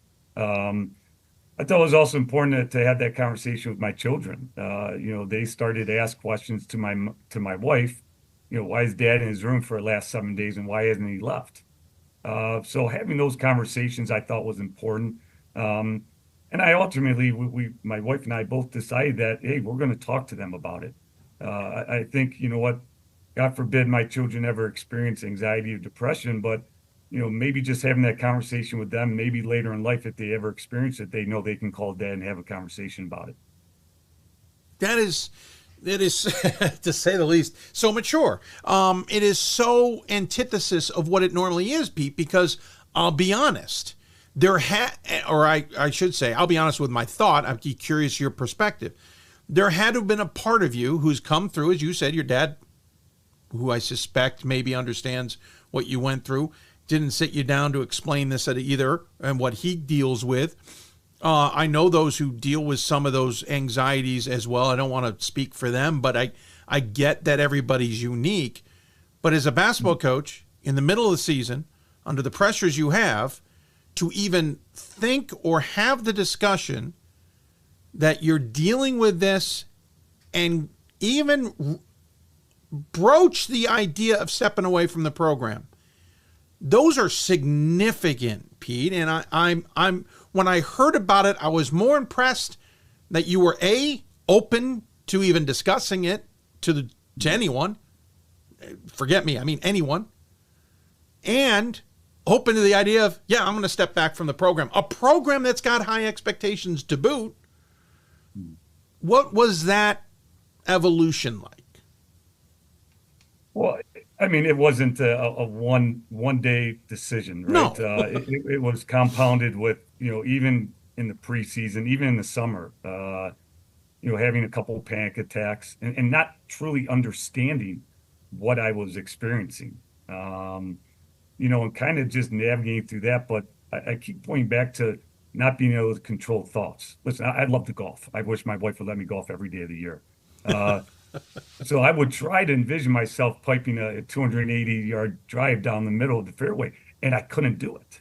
And just emotionally drained, physically drained, the lack of eat, the lack of sleep. So, I had a visit, in the hospital. I asked my wife, I called her one day and said, let's go to the ER. let's get you situated. And then I came back for a day or two, coached the game, and I said, if I have one more episode, I'm going to have to take a back seat. And, that's what I did. But you know what, the support at our university is just outstanding, right? The support at home, the team, the messaging to the team was very identical to my messaging to my own children, but I said to them, listen, you may understand this. You may not understand it. You may not agree with anxiety, but at the end of the day, it could be your spouse. It could be a loved one. It could be a child down the road that experienced this. And this is what I went through. So just to have the open dialogue, it's amazing how many guys I talked to, within our program and across campus, confidential meetings that they've opened up about some of the experiences that they've had. So listen, I'm never wanted to be a Kevin Love. I'm not trying to be a spokesperson for mental health, but I found it over the last couple of months, selfishly, kind of therapeutic just to talk about it. I'm happily married. I have great children. I work at a fantastic university, but this stuff, it's all over the place. And my stress is no different than your stress and anyone else's stress. But, what I take away from this too, Dave, and I mentioned to you this off air, I feel for the individuals that don't have the support that I was able to get. The single parent or the individuals living by themselves or anyone that don't have, or the individuals that aren't willing to seek out help. Again, I'm just blessed with tremendous supporting cast around me that I was able to make an honest decision with the support of them. Yeah, I'm writing a note down about that because that's what I think is the most. And again, that's the part. When this matriculated its way to me, in all respect, it certainly didn't get to me and, hey, Dave, you got to report, because I wasn't going to anyway. But when it got to me out of respect to explain, hey, this is what Pete's going through, I got that sense that some coaches are like, I wouldn't have a clue what to do in that situation. Or hats off to Pete for what he did. I'm curious what pivoted for you, because you were out until the new year. You came back. By the way, the team won 3 straight against Marietta, Hampton-Sydney, and Washington and Lee, the last 2 down at Hampton-Sydney in Virginia. You came back for the Wilmington game, and you've been with them since. What was the pivot for you other than getting to enjoy the holidays? And I say that absolutely with all love, because I notice my favorite time of the year, I'm busier than busy. But what did you get? What was your pivot point? What was the opportunity you had, whatever it was, that got you ready to be back for the new year and tackle this second 2/3 of this season with the gusto that you and the program have? Well, when I took the leave, I went into it knowing that I was going to put all my attention and strength to figuring this out. I cut sugar, I cut pop, my dieting, what I ate. My wife had a list of things that help, right? A little medication helped. Sure. I always exercise, but, elevating my exercising, continuously talking to the doctors. So it was 24/7 that I was basically under care, whether it was with a doctor or my wife at home. So I had put a benchmark in my head that I wanted to come back after a holiday, knowing that we were going to have, I think it was 6 or 7 days off. Obviously we did a pre-Christmas tournament, and then we didn't come back till like the 3rd. So I knew there was some time there that I could, really focus on that. And, like anything, like I'm a competitor, I want to win. And I think that's ultimately what drove me to come back. And it was, preparing myself, physically, mentally, emotionally, to get back into this wild profession that I chose a long time ago. Then the 280-yard drive down the middle, right? Yeah, sure. Yeah, I get it. Listen, for all of you out there, this is a large topic. We will have more of a more proper conversation with Pete at a later date. So I don't want anybody to feel like we're cutting it short, because I want to pivot to the rest of this season for your team. Again, they put the 4-game losing streak behind them. They see their coach struggle with real-world problems, right? And maybe is a great role model for them in the future with that. They rebound, get 3 wins while you're taking the necessary time you need to. And in all all purposes, they continue to roll. They've had one loss since that 4-game stretch. It was to Marietta by 7, of course, at their place, which is a tough place, even if they're not having the greatest seasons. You guys absolutely rolled from there. What has this team been like in the second 2/3? Special, different, right? Different in the way we coach, different in the way we practice. But again, I just, my father, obviously was a coach for 25 years. And I remember him saying once that you win with good people, right? And we have first class individuals that come from good families, individuals that want to be successful both on and off the court, and just generally good people. And I often tell our guys this, and I think it's true. It's, any young man, they want to hear two things. There's two things that you can say a young man that kind of gives them a little bit of the hair on their legs that perk up, or a little bit of the chills. It's, I love you and I'm proud of you. And I often find myself telling this group of, this group that I'm proud of them and I love them. And I don't think losing one player, it really diminishes the season. I knew we had a special group.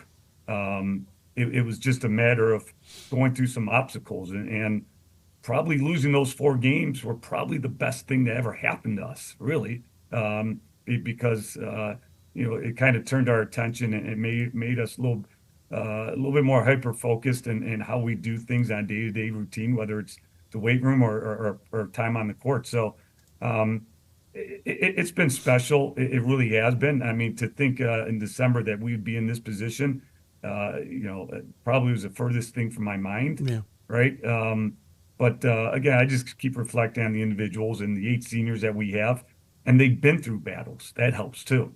They're a little bit more mature. They're upperclassmen. They've won 3 conference championships. They made the NCAA tournament the last couple of years, so they knew what it would take. And I think that helped, speed up our process to get a couple W's. Led by Luke Frazier, 17 points a game, 38% from the floor, 31% from beyond the arc, 77% from the free throw line, 6.5 rebounds, leading player in terms of assists, one of the top in steals, second on the team in blocks. Will Yontek, second on the team, 13.6 points a game. Henry Rayner, 13 points a game. Chase Toppin, 9.5 points a game. 8 plus, almost 9 for David Gentry. There's a lot of pieces to this team that clicks. You got the game coming up against York, maybe a bit of an unknown at their place. What do you expect from your guys in terms of the Fraziers, the Yonteks, et cetera, on how they're going to match up? I know York is a very, very good program, traditionally strong. They're not a big team, but they're thick, and they got some veterans. I believe they had 2 graduate students. They share the basketball extremely well. They kind of have a little bit of the old man type game where they just know how to play. They shoot the ball very well from the perimeter. I think they were 40th in the country in 3-point attempts. Their big guy, he's a heck of a ball player. He's at about 20 points per game. But playing on the road is obviously a challenge, right? I think they're on break, but I would still expect a pretty decent crowd. Just rely, about all we can do is rely on our upperclassmen and the fact that they've been in this situation the last couple of years, and seeing how they respond. I know they're going to come ready to play and compete. This is a pod that is in York because of other scenarios, as we all know, with hosting bids and opportunities. On the other side, I know you're not looking ahead, Pete, but I'm not going to get a chance to talk to anybody. Dave, the NCAA does what they want to do, and we. But the other side's challenging, right? Yeah. I mean, this is not going to be an easy weekend, whether you get past round 1 or not. Sure. Round 2 is just going to be as difficult if you get that opportunity. How much can you allow yourself to at least peek at it? How much do you have to at least understand it? Or is it all about, I got to worry about the Spartans right now, I just cannot look ahead? Well, once you get the news on Monday afternoon of where you're playing, you directly look at your first opponent, right? And right. I'm going to be honest, all my attention's been on York. To look beyond York, would be foolish. right? If we're able to get a W, obviously it's going to be a late night tomorrow night, and preparing for whoever wins that ball game. But there's so much that goes into this week. It's a long week. We don't have our own personal secretaries at the D3 level, so myself and my assistant, we're doing a lot of the travel arrangements, hotels, dinner spots, practice, all that stuff. So right now we're just going off of adrenaline, and just focusing on New York is really about all we can do, because anyone that makes the NCAA tournament's a very good basketball team, and if you don't come to play, season's over. Forgive the joke, but if you get past York and everything goes well in the other game, you'll have the New York in the second round. Mm-hmm. Sorry, the dad joke snuck through. Couldn't get it. Censor tried. I said, forget it. I'm going for it. What did you learn at the end of this season? Muskingum, 6-point win, but it took overtime. Then you thumped them by 18 in the semis of the conference tournament, and you beat Mount Union like you had all season, a little bit more comfortably this time. What did you guys all learn just in that small stretch? Because that Muskingum game kind of gave me a little pause. First off, Muskingum, they're pretty solid. They're young, and they've really elevated their program, and they were playing with a tremendous amount of confidence. I think they're gritty wins, right? For lack of better words. We were able to control the paint, and obviously playing at home is special, right? Our last 3 games, we played Muskingum at home to wrap up the regular season championship. And then we had them second round, so we had a bye. So we had them kind of back-to-back, third time playing them. We were able to make adjustments. And then, Mount, they had to make the trip down from Alliance to University Heights. And, we were able to kind of, control the pace. We were able to, get the ball inside the last 10 minutes and really wear on them. So just this group doesn't cease to amaze me, when their backs have been against the wall. They've kind of responded. Big win at Mount Union was in early February, and then going off to Heidelberg and getting a W at Heidelberg. That kind of getting those wins, we kind of looked at ourselves and said, well, we could actually win this conference. We can make this NCAA tournament. So with each individual win and big win and competitive win, our confidence grew, and I think our guys are playing with a lot of confidence right now. Any thought to the fact that that's the last OAC title? Bittersweet. I told the OAC guys on our last conference call that the OAC has been part of my life for 33 years. I'm 44. Sorry. So I remember as a kid going down to every nick and cranny gym in the OAC and kind of messing around, finding wrestling rooms and misbehaving. My dad yelling at me, but just got so much respect. I formulated a lot of positive relationships with those guys.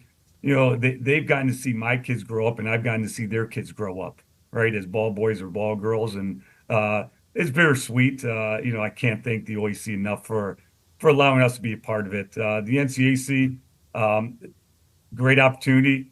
I'll be honest with you, I haven't been in probably 75% of the gyms. Sure. I don't know where some of the places are located just yet. We got our schedule at the beginning of the year, and I haven't looked at it. It's not being disrespectful. It's just I'll deal with that. Right. Those travel things a little bit later, but just want to enjoy this season, this group right now. I get it. Pete, really appreciate the time. Appreciate the insight. I appreciate you. Appreciate the openness. We'll talk more in the future. That's a promise. We'll let you go on that, though. As always, I give the guests the final word. Any final thoughts you want to share with those tuned in? Dave, like always, man, I know they all say it, but thank you. I think you kind of give Division III a voice. And, I know our John Carroll community, they're avid listeners, whether it's via social media or your podcast. And, having you guys around kind of elevates our want to be successful. And, having your group and all the other guys that live for Division III basketball, it's special. So thank you. Well, thank you, Pete. I appreciate that. And again, we'll have you on in the future. I look forward to that conversation. In the meantime, good luck this weekend. Sorry I can't be there. I got a lot of basketball within a drive of me. I can't believe the luck. But enjoy it, and we'll look forward to catching up with you down the road. Thanks, Dave. Have a good one. Pete Moran from John Carroll joining us here on the Hoopsville Hotline. We've got more schools than Division I, more fans than Division II, and more upsets than March. Yeah, that ad wasn't supposed to run there. Sorry about that. Thanks to Pete Moran and his conversation. Reminds us of some of the places you can go if you need help with any mental health crisis or just need assistance, maybe dealing with depression, some anxiety, or just want to talk to someone. Organization that John Carroll has hooked up with is called Morgan's Message. You can find it at morgansmessage.org online. You can also go to the Hidden Opponent. I know a few schools who have hooked up with them. You can go to their website, thehiddenopponent.org. Division III has aligned themselves with a group called Mental Health First Aid. You can get plenty more information, including ways of tackling things, including a first aid kit, as it were, at mentalhealthfirstaid.org. John Carroll University Council Center, I realize very much that you probably can't do anything with this website, but we posted it here. It will be on our show page at the end of the show. Go to www.jcu.edu, student-life/wellness/JC, I can't remember, was it JCC, I think, or JCU-University-Counseling-Center/mental-health-performance-services. Not fair to you to read it off the screen. I just wanted to point out that they have that if you're at John Carroll. Again, we'll put that link on our website. And, of course, there's always a lifeline out there. If you're dealing with the thoughts of suicide or in a crisis, dial 988. That's 988. And someone is available 24 hours a day, 7 days a week. We will have a larger conversation about this with Pete Moran at a later date. It is a fascinating topic, and as he says, it's therapeutic to talk about it. I got a little emotional listening to it. I certainly am aware and can appreciate the anxiety level of things. I can certainly relate to the depression side of things. We'll talk to Pete and others in the offseason about this topic, because I think more coaches deal with this than people realize. I think a lot of coaches try and brush it underneath the rug, and it's something we need to talk about. With that, we'll take a break. When we come back, we'll talk to Messiah Women's Basketball. Mike Miller will join us to talk about his Falcons squad and their tournament appearance once again after an undefeated season in the MAC Commonwealth. And still ahead, Gordon Mann, Scott Peterson, Ryan Scott will give us their prognostications on the upcoming weekend in NCAA Tournament. We'll even hear from Pat Coleman. You're listening to D3 Hoops. Sorry, you're listening to Hoopsville, presented by D3Hoops.com. We've got more schools than Division I, more fans than Division II, and more upsets than March Madness. There's nearly 850 programs with over 11,000 games leading to 2 national championships. And we've been covering it all for over 2 decades. From Eastern to Occidental, from Puget Sound to Piedmont, from Southwestern to the University of New England, and from Hope to Calvin. Nobody covers Division III basketball like we do. We're D3Hoops.com at www.D3Hoops.com.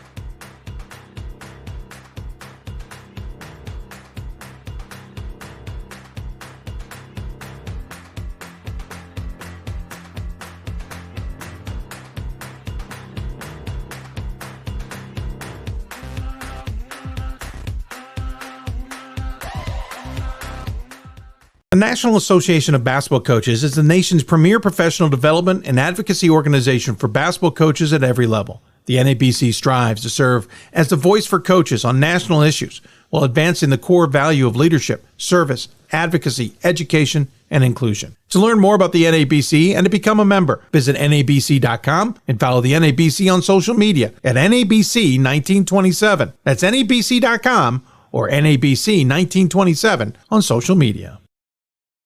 It's on us to stop sexual assault. In any way that we can. To get a friend home safe. To never blame the victim. It's on us. To stand up. To make our community safe for all. It's on us. It's on us to look out for each other at parties. It's on us. To be more than just a bystander. To step up and say something. It's on us, all of us. To stop sexual assault. Learn how and take the pledge at itsonus.org.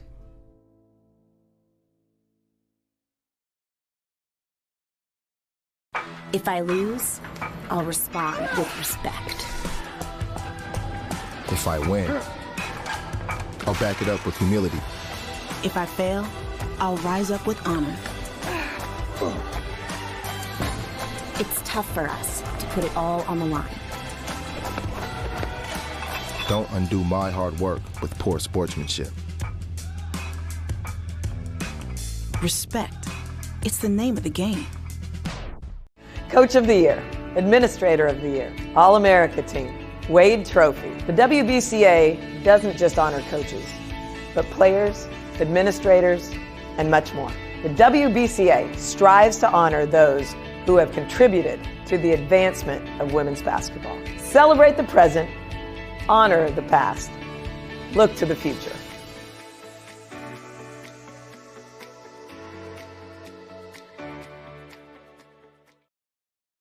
Division III men's and women's basketball players build skills and characteristics that set themselves up to win in life.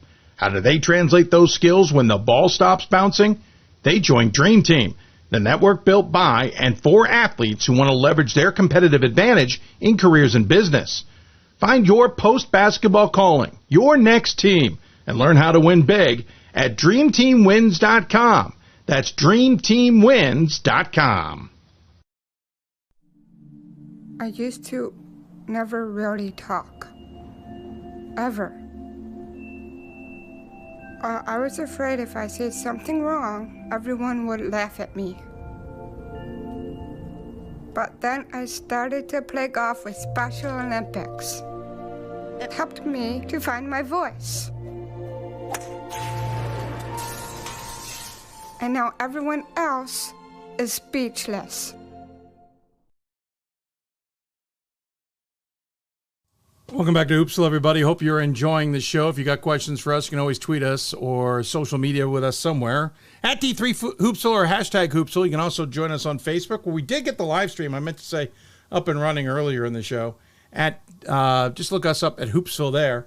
We're live simulcasting on YouTube as well at D3 Hoopsville for that. And, of course, you can always email us, hoopsville at d3sports.com. Last check on email. We were good to go, but fire them away nonetheless. Let's switch back to women's basketball, and after finishing the conference schedule undefeated, I think most would think that the next team would be on the radar for a lot of people because, well, you don't finish every conference undefeated and come in quietly to the NCAA tournament. Falcons are ranked 24th in the nation after their second undefeated run in conference play in 3 seasons. They've only lost once in the MAC Commonwealth in the last 3 seasons, but this might be the most under the radar I've seen the Falcons in a number of years. What does it mean? As they've got Washington and Jefferson ahead of them in the pod in Ohio Wesleyan. Well, joining us on the Hoopsville Hotline to talk about it is the head coach of the Falcons, longtime head coach, Mike Miller. Coach, good to see you. Thanks for taking the time. I know it's been a busy day. Yeah, it has been, but it's well worth it, and great to be here. Thanks for having me. Well, as always, appreciate your time. Love our chats. So that's why you're here. 25-2 overall, 14-0 in conference play, as we mentioned. Got out of the gate pretty well. It's interesting. We'll talk about the 2 blips on the radar, but I think when I looked at your schedule, especially at the beginning of the year, I went, oh, this is pretty solid. Some of these teams didn't have seasons I think we're used to, and it started with the first one out of the gate. You played DeSales, beat them by 15. None of us realized that this would be DeSales' off year at 16-11. But how was the season from your perspective? How, especially that off-season play? Yeah, I agree with that. We had 3 teams, there with the DeSales and Dickinson and Mary Wash that didn't have the seasons they had hoped to have, and obviously we had Catholic and Gettysburg too. That fall set us up. When we played Catholic and Gettysburg, people want to talk about that. They were better than us at that moment in time, without a doubt. Both those teams are better than us, and I think we were up 1 and tied with the other at halftime, and kind of lost a couple minutes each in the third quarter each time. But we kept getting better, and I really thought we would, building depth with a large sophomore class that didn't really get on the court last year as freshmen. So it's just I really knew we would be better in second semester. I really did not think we'd be this good. So, yeah, you rolled through conference at 14-0. You ended up 4 games better than Widener in the conference, 5 better than York, who seemed to be they were going to have a good season, but kind of fell off. They had a rough start and then got hot and then fell off at the end. It was kind of an up and down season for them. Yeah. Albright and Alvernia were 7-7. Stevenson, who's usually been a team to watch out for, was at the bottom. Hood was off their game. Eastern was off their game. It was a weird year in this conference. Oh, absolutely. Yes. There's some players that got hurt or didn't come back, and those kind of things kind of happened. Some teams got better and that weren't expected. Alvernia and Albright both had really strong years with a real young nucleus. So they're going to be Bears in the future. But yeah, it was an interesting year. Just go out and you got to play who's in front of you. So right, we did a good job of staying focused and really building our defense throughout the year. So yeah, you definitely have to play who's in front of you. You can't go out there and remake the schedule. I mean, you prefer not to anyway. That's a lot of darn work, to say the least.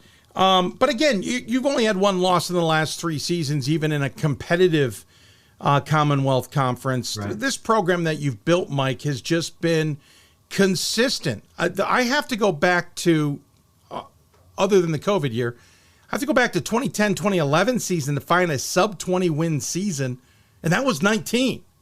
This is a program that you have consistently had. Oh, I forgot about 2014, 15. Sorry, you were 13-13 that year. But consistently, you've had a program that's always in this top 25 conversation. It's always at the top of the MAC Commonwealth. Well, what's the secret to getting everybody to buy in at Grantham other than the religious aspect of Messiah? Okay, yeah. How much time do we have tonight, Dave? I mean, honestly, as much as you want, but there are others who want to talk tonight. Yeah. No, there's a long and short answer to that. The short answer is, the coaching staff, Jody and I, we've been really blessed just with the families and the kids that we get the opportunity to coach. That's the short answer. The long answer is just building and maintaining a culture that people want to be here, that they want something other than playing time and financial aid.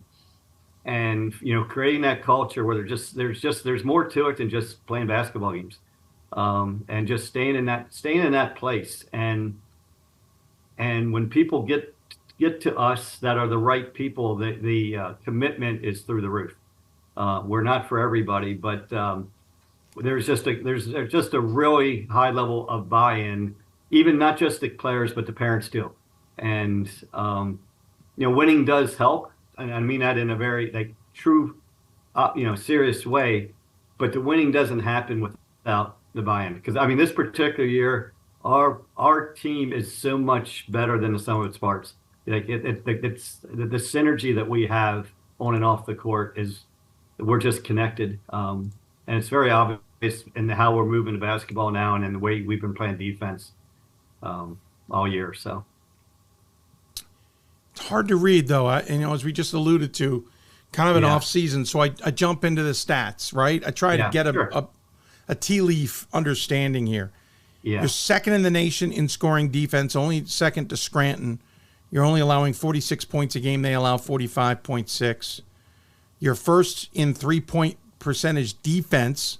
I'm not sure how, but teams only shoot 18.5% from beyond the arc against your squad.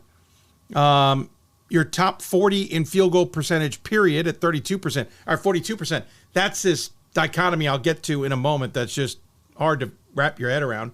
And your own field goal percentage is top 40 in the nation at 42%. But back to my point, I misspoke.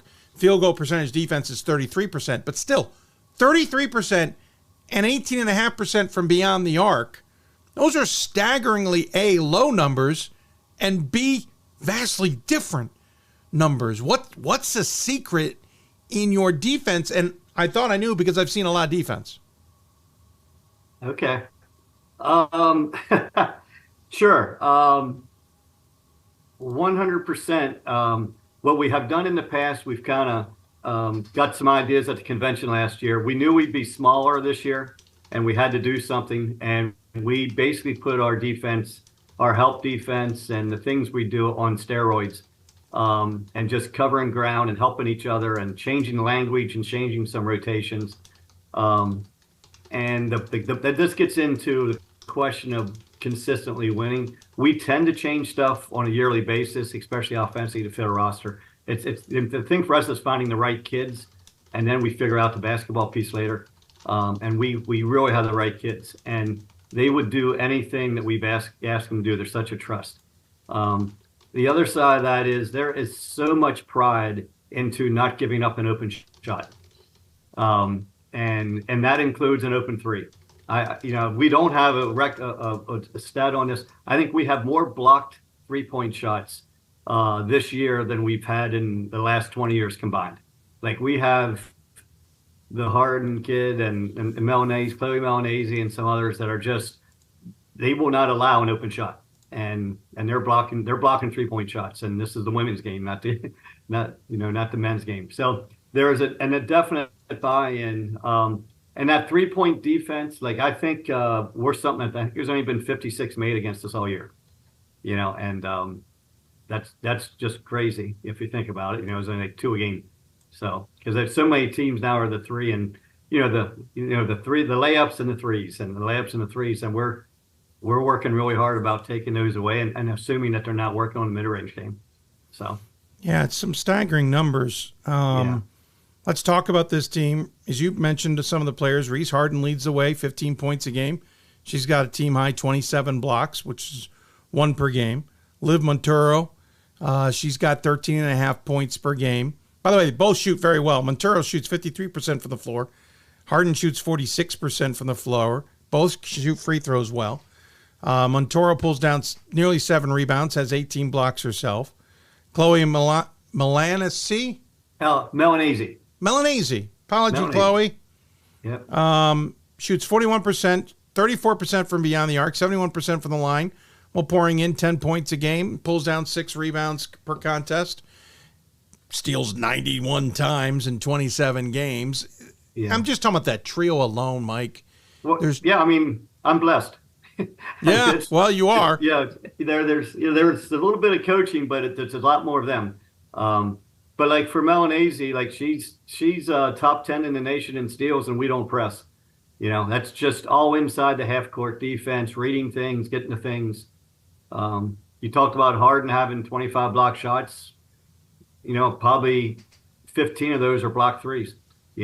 So like somebody trying to shoot a jump shot on her. And so, and Monturo's a great athlete that just is unique and missed her first 3 years of college basketball and is just getting in the swing of things now. And so, those 3 people as leaders, as players, bringing along the young players, they're just amazing people. I actually, at dinner tonight, just talked to them for a minute about what I just said. It's like they're the reason we're here. You play 8 players pretty consistently in every game. Yeah. You go about 10 deep.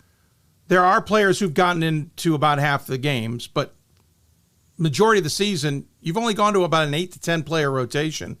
Right. Is that simply because they're just so good that you want to keep that flow going? Or because for as many games that haven't been close, I'm surprised you're not deeper in some ways. So then we look at that we're playing 10 deep. We've had a couple injuries in there with some people in those spots missing games because of injuries. But we are 10 deep. The people coming off the bench, there's 4 sophomores and a junior, and they really didn't play much last year. So that's kind of part of it. But it's an interesting thing because like our minutes for those 3 people, if you look at Monturo's minutes, like she's only playing like 23 minutes a game, and Melanese and Harden are just around 30. So it's not like they're out there 36, 38, but it's more working everybody in to be with them, to learn how to play, to be held to a standard while they're on the court with them. So it's not an exact science. I can't say I have a feel for it, but we're actually a lot more deep this year than we were last year. So that's actually been a help, and able to rotate people in and out. The total number of minutes might not be high, but we're able to get those people off the court to get them rest, to get them back in. And maintaining our defense. Last year's tournament ended in the second round to Smith, who got to the national title game. Year before ended to NYU, who has been clicking on all cylinders since that point, and that was second round as well. Year before, you lost to Springfield in the opening round, and I'll only go one more year back just because of the COVID year. I don't want to go too deep here, but no, that is the year. Sorry, Springfield was the year right before COVID. Yeah, you're taking on a pretty tough squad in Washington Jefferson in this first round at Ohio Wesleyan. They have been clicking on all cylinders. They've got 4 losses on the year, 18-2 in conference play. What are you expecting from Gina DeRubo's squad? Yeah, it's fun to to play Gina again. We played them the NCAAs when she was at Bethany, so that was a long time ago. That's right. I haven't talked to her yet. So, we go back a long time, a couple decades. So, it'll be an interesting thing if you look at just stats. Like they've made it 201 threes and shot over 600. We kind of say we don't want you to do that. So, yes. So it'll be interesting to see, both the quality and quantity of threes that they were able to, to manage tomorrow night against us. And if they win that battle, we're gonna be hurting. But I think we're up to that challenge. Yeah. How do you get ready for? Listen, you know what you want to do. You know you want to play your defense the way you want to play. You want to limit them in terms of defense. In terms of outside shots, in terms of what you do well yourself. But they're top 40 in three-point percentage. They're one of the best free throw teams. So you got to risk not fouling them. You got to still stay within your scope. How do you stay within your scope when you're taking on a team who's the antithesis of that without putting yourself in trouble? Oh, yeah. I mean, it's a great question. It's probably, to me, a simple answer. We worked all year for this moment. And I don't mean like to be in the NCAA, but I mean to be playing a good team in March. We've worked awfully hard all year about not allowing dribble penetration, not allowing feet in the paint, not collapsing our defense. So we don't really have to change for not like we respect them completely, but we aren't changing a whole lot because there are teams, the Wideners, Alvernias, schools like that in our conference that are very much like drive at you, kick, do all kind of things. And so we've had experience with high shooting 3-point teams. And when, I'm not saying we've been successful all the time, but we've learned from it. Like as the year went on, we keep building, as we talk to our kids, building that information in their computer that you can just kick out. Like back in November, you're trying to memorize all this stuff. And now it's just, I should be doing this because they did this. And it's more flowing. They don't have to think. So I think as long as we can keep them playing free and not thinking, not overloading them, and staying within our concepts, we have a good chance. Well, I wish you all the best. I'm looking forward to this game because it feels like one of those tug-of-war games. Because one team's going to want to tug what they want to do, and the other's going to be tugging at what they want to do, and it's literally the opposite.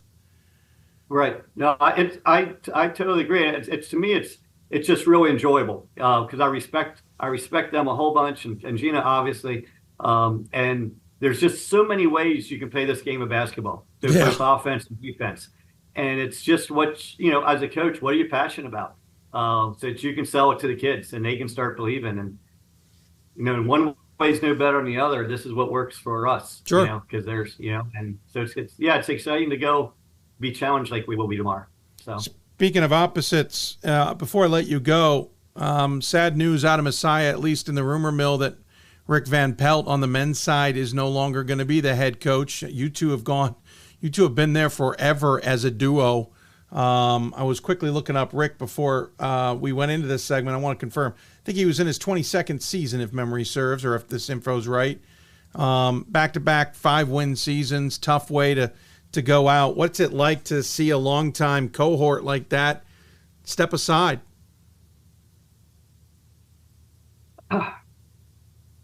Yeah, it's been 26 years, 4 years an assistant. So we've been cohorts. It's kind of crushing, quite honestly. So he's a really good man. I get it. So, Yep. Okay. And I know that place is family, so I get that even more. I appreciate you humoring me there for a moment. I didn't warn him, folks. I appreciate you asking about him, though. I mean, Say again? I appreciate you asking about him. I appreciate you asking about him. Fair question. And well, I know Rick well. At least I used to, and it's kind of surprising when I saw the news. But I know it's been a rough go for the last few years. But our best to Rick. So, hey, Mike. In the meantime, good luck tomorrow. Good luck this weekend. Should be playing in the second round and beyond. I appreciate the time you found. I know it wasn't easy.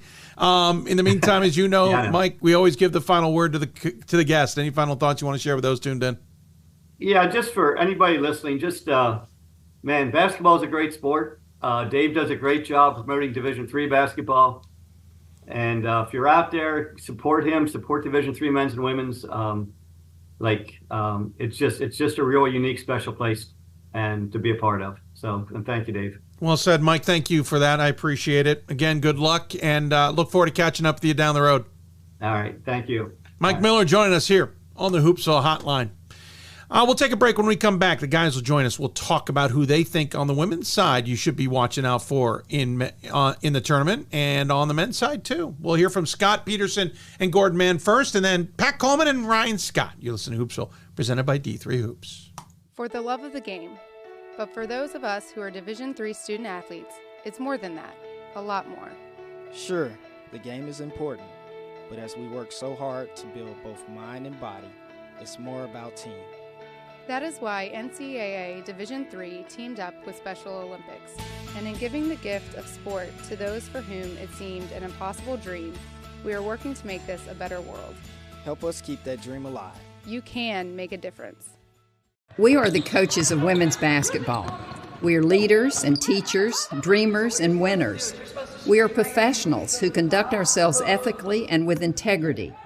We place the education, safety, and well-being of the athletes we coach above all else, and teach them the fundamental values they need to succeed in life. We are coaches united for the good of our game and those who play it. We are the WBCA. We've got more schools than Division I, more fans than Division II, and more upsets than March Madness. There's nearly 850 programs with over 11,000 games leading to 2 national championships. And we've been covering it all for over 2 decades. From Eastern to Occidental, from Puget Sound to Piedmont, from Southwestern to the University of New England, and from Hope to Calvin. Nobody covers Division III basketball like we do. We're D3Hoops.com at www.d3hoops.com. The National Association of Basketball Coaches is the nation's premier professional development and advocacy organization for basketball coaches at every level. The NABC strives to serve as the voice for coaches on national issues while advancing the core value of leadership, service, advocacy, education, and inclusion. To learn more about the NABC and to become a member, visit NABC.com and follow the NABC on social media at NABC 1927. That's NABC.com or NABC 1927 on social media.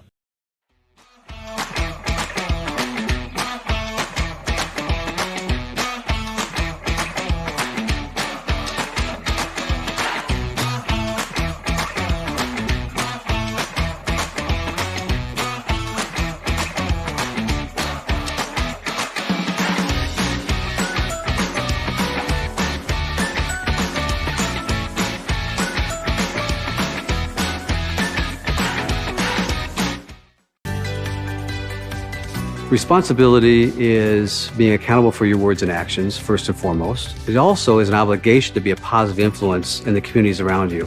Being in a D3 program, you're going to have lots of different opportunities. You're not just an athlete, you're also involved in student life. Your academics are extremely important. We give a lot of our student athletes responsibilities right from the start by giving them leadership opportunities, by having them engage in the community, be a positive influence. That's being a responsible person. There are over 480,000 college athletes. Only 2% would go pro. That means over 470,000 will not get a shoe contract. No autographs. No private jets. No fan clubs. No Hall of Fame inductions. Instead, they will walk away with something much more valuable.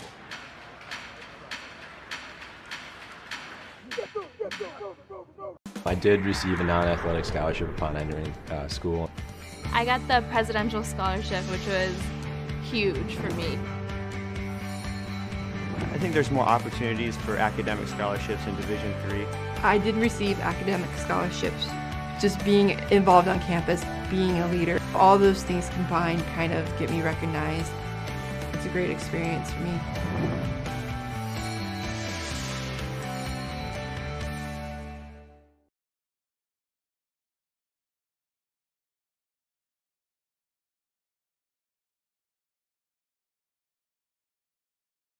Sorry about that. I lost track of the commercial break as I was trying to send out a tweet.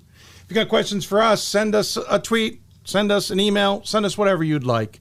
We'd love to hear from you. I'm Dave McHugh. Welcome into Hoopsville as we're into the extra hour overtime of this show, which started early tonight. Normally a 7 p.m. tip. We tipped at 6:30 due to the content.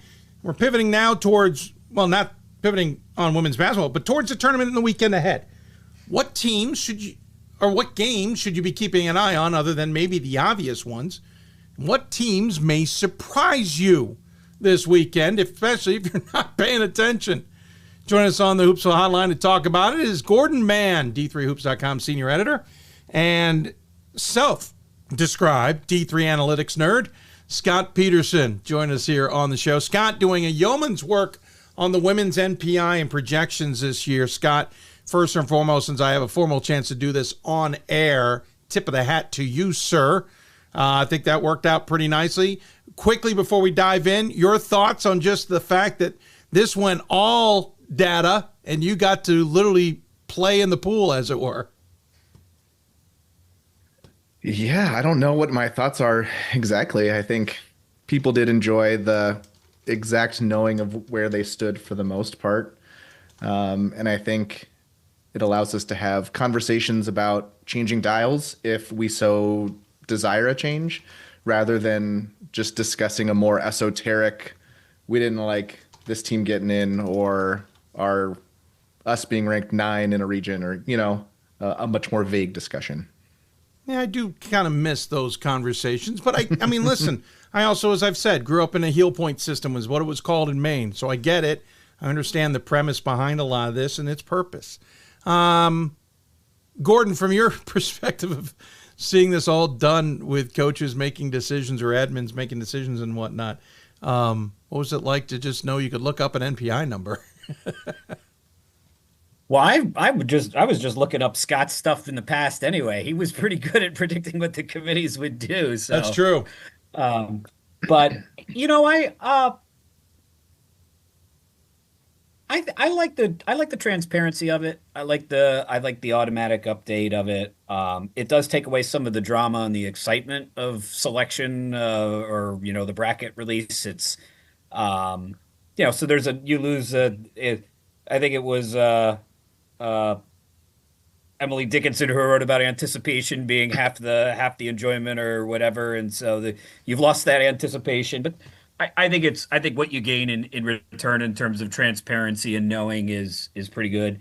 I had a brief conversation with a coach whose team got in at large this year, and I said to this coach, I said, well, did you like it? Did you like the fact that you knew on Saturday or Sunday as opposed to having to wait till Monday? And the coach, they kind of paused for a second, and they said, well, I think we're going to try this for a couple of years, right? So the coach was happy with the result, but they and happy that they got in. But this particular coach's concern was, I wonder if people will start to get annoyed if a handful of conferences continue to get a lot of bids, right? Will someone look at this and say, we need to change the dials because the NESCAC and the WIAC are getting too many bids? And it's never a one-to-one type of thing. It's not like if Trinity wins on Friday, it'll tell you that the system was right, or if, right. Scout loses to Whitman, it will tell you that the system is wrong, especially that one since Whitman's the higher ranked team. But I think there will be. Scott knows this because we talked about this in the chat. I understand the numbers behind it, so I'm not saying it's the wrong pick. I'm just saying that if I had hope against Trinity or hope against Tufts or hopes against Bates, I would take hope over any of those teams on a neutral court, on the moon, And I know you can't pick tournament teams that way. use the eye test, but I wonder if there's. I wonder about the calibration of it. So I like the thought. I like the idea, and I probably don't know a whole lot enough to recommend changing things, but we'll see. We'll see how it plays out. Yeah, no, I find it ironic. The system was built, in my theory, based on a result where a small conference school did not make the tournament and a big conference school did, and there wasn't much of a difference there. But that's a whole nother thing. We can dive into the rabbit hole when we kind of break this all down after the year. Gentlemen, tournaments ahead. Gordon Mann, we should point out, has already got his tournament preview up online at d3hoops.com. He's, as always, gone tremendously down the rabbit hole for all of us, including with the NCAA tournament history, and you can look at even previous previews, but he's got a kind of a breakdown of each quadrant, but we're going to take a little bit of a piece of that pie, as it were, and get a sense from these guys, some of the games to watch this weekend, and maybe teams that will surprise, or maybe they'll throw in there teams that will disappoint, depending on your perspective, this weekend. So let's start with a couple of games on everyone's radar. Gordon, I'll start with you. Games that have piqued your interest this weekend. I'll give you a couple. Looking at the bracket here, the neutral court games are always pretty good. The one thing I really did like about the bracket is it's a really balanced bracket. There's a lot of great first round matchups. Often when I write the preview and I go, okay, what's the best first round matchup? There's one or two that jumps out. There are a lot of really good matchups this time around. I'll highlight one that I had in the preview because it's one of the few games where I look at a home team and think a home team could lose. I like the matchup between Texas Lutheran and East Texas Baptist, both conference champions. While they play a lot of Texas teams, they managed not to play each other this year, which is kind of nice. But I think that's a really nice matchup. One team, East Texas Baptist predominantly wins with defense. Texas Lutheran has won a really deep SCAC conference this year, and hopeful that with 3 of the 4 teams being from Texas, and I do realize Texas is an enormous state, so it's not like 3 of the 4 teams being from Connecticut or something. Hopefully they have a good crowd there. I think that should be a fun game to watch. No, I agree. That one jumped out at me. I like that. I think Texas Lutheran is maybe sneaky good. Scott, is there a game that jumps out at you? Well, quick bit on Texas Lutheran, because we needed to have that Texas pod. While they are seeded like a 14, they are really an 8 seed. And so I agree that will be a tremendous matchup. I don't feel terribly strongly, but I do have East Texas Baptist going to the Elite 8. So wow. I don't know if you had a pick in that game, but I think that will be a great game. Those are evenly matched teams. I think similar styles. Yeah, I thought I had East Texas Baptist winning there, but then McMurray winning the next night. So yeah, basically every Texas game that I watched, they were very, very athletic, but often had either inconsistency, or it seems like a lot of those teams were never playing at full strength. But I think the upside is quite large for a lot of those Texas teams if they can put it together. Interesting. ETBU to the Elite 8. That would mean getting past either McMurray or Cal-Lu, and then Wartburg or Gustavus. Yeah, I was going to say Wartburg, Gustavus, or maybe a sleeper like Stevens Point. Fascinating. Correct.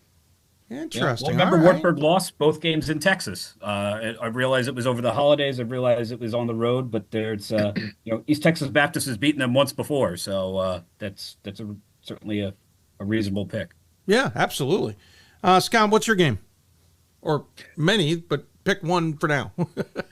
I think those 8-9 matchups are always really, really good. And I think Bates and Southern Virginia is one that I will be looking into. I haven't watched a ton of Southern Virginia this year, but they do have a really signature win under their belt. And Bates has been playing really strong over the last kind of 4 weeks. And I don't have a feel for where that game could go. I think it'll be down to the wire.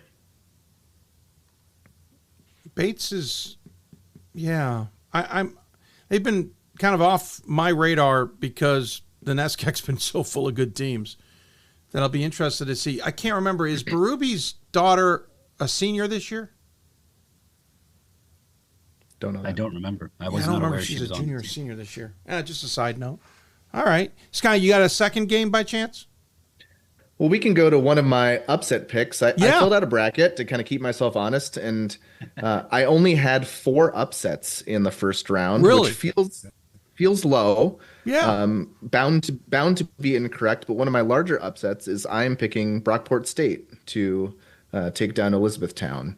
I think that game is going to be closer than it might seem from the quote-unquote seed lines. One stat that I look at is point differential by game, and I'm able to filter it by your opponent. And in games against top 25 opponents, Brockport State's point differential is barely negative, negative 0.14. And Elizabethtown is not terribly positive at 1.2. And I actually did limit it. I did not include the top 5 teams in Massey, so kind of get rid of the NYU, Scranton, Bowdoin effect. So that does not include the Scranton games, although Elizabethtown did win one of those 2.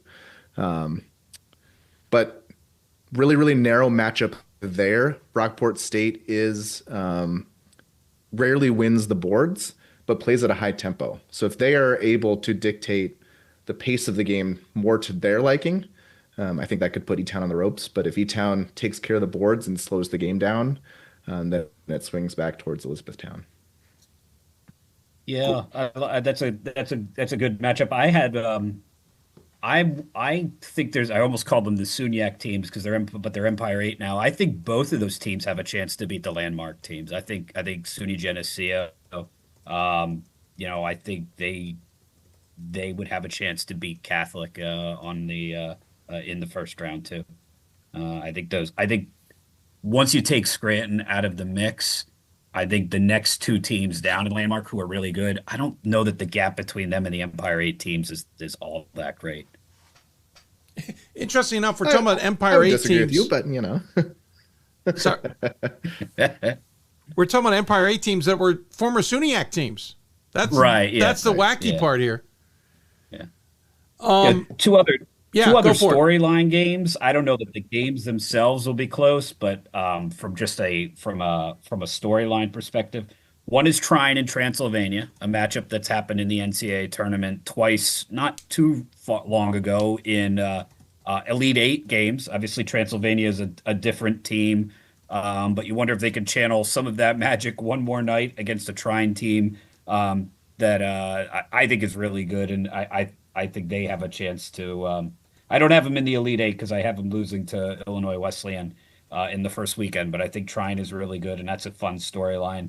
And the other one, Calvin played their way into the tournament, beat 2 really good teams, and Wisconsin Oshkosh was not great down the stretch, lost 3 of 5.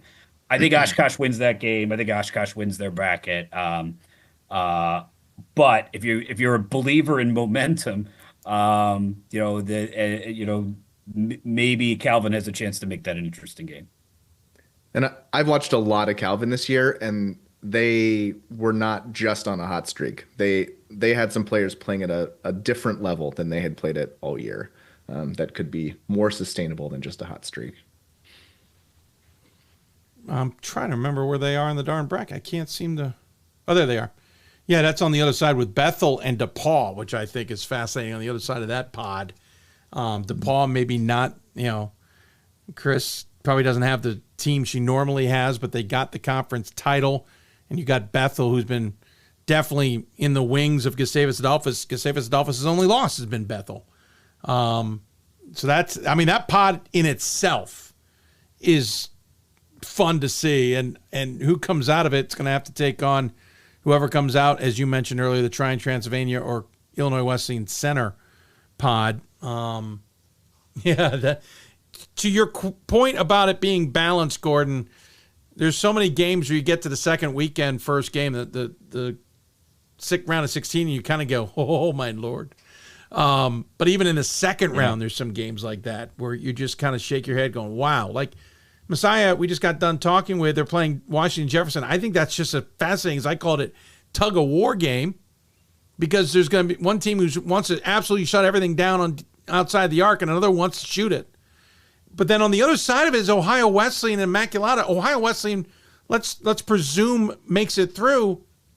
That's a bonkers of a second round game. There's a lot of that going around, and I love it. This is some of the more exciting women's bracket I've seen in a long time. Mm-hmm. I'm actually disappointed that I'm going to be at Gettysburg. Really Luke, if you're listening, I'm not disappointed I'm going to be there. I'm disappointed I can't get down to Johns Hopkins, where we got the 2 Blue Jay battles in Hopkins and St. Joe's, and you've got Carnegie Mellon and Bridgewater. Second round game's going to be just as good.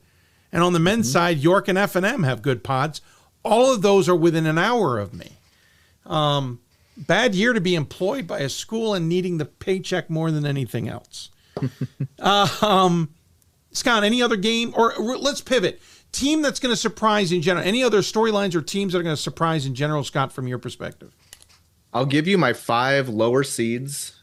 So they would have to upset to get there, that I have moving on to the Sweet 16, and you can ask for comment on any of them.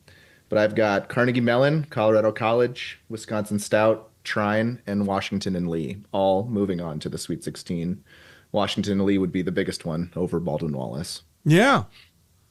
Well, I mean, after what they did last year, and they've got the one-man wrecking machine in Schleisner, I'm never going to doubt that. By the way, she's still only a junior.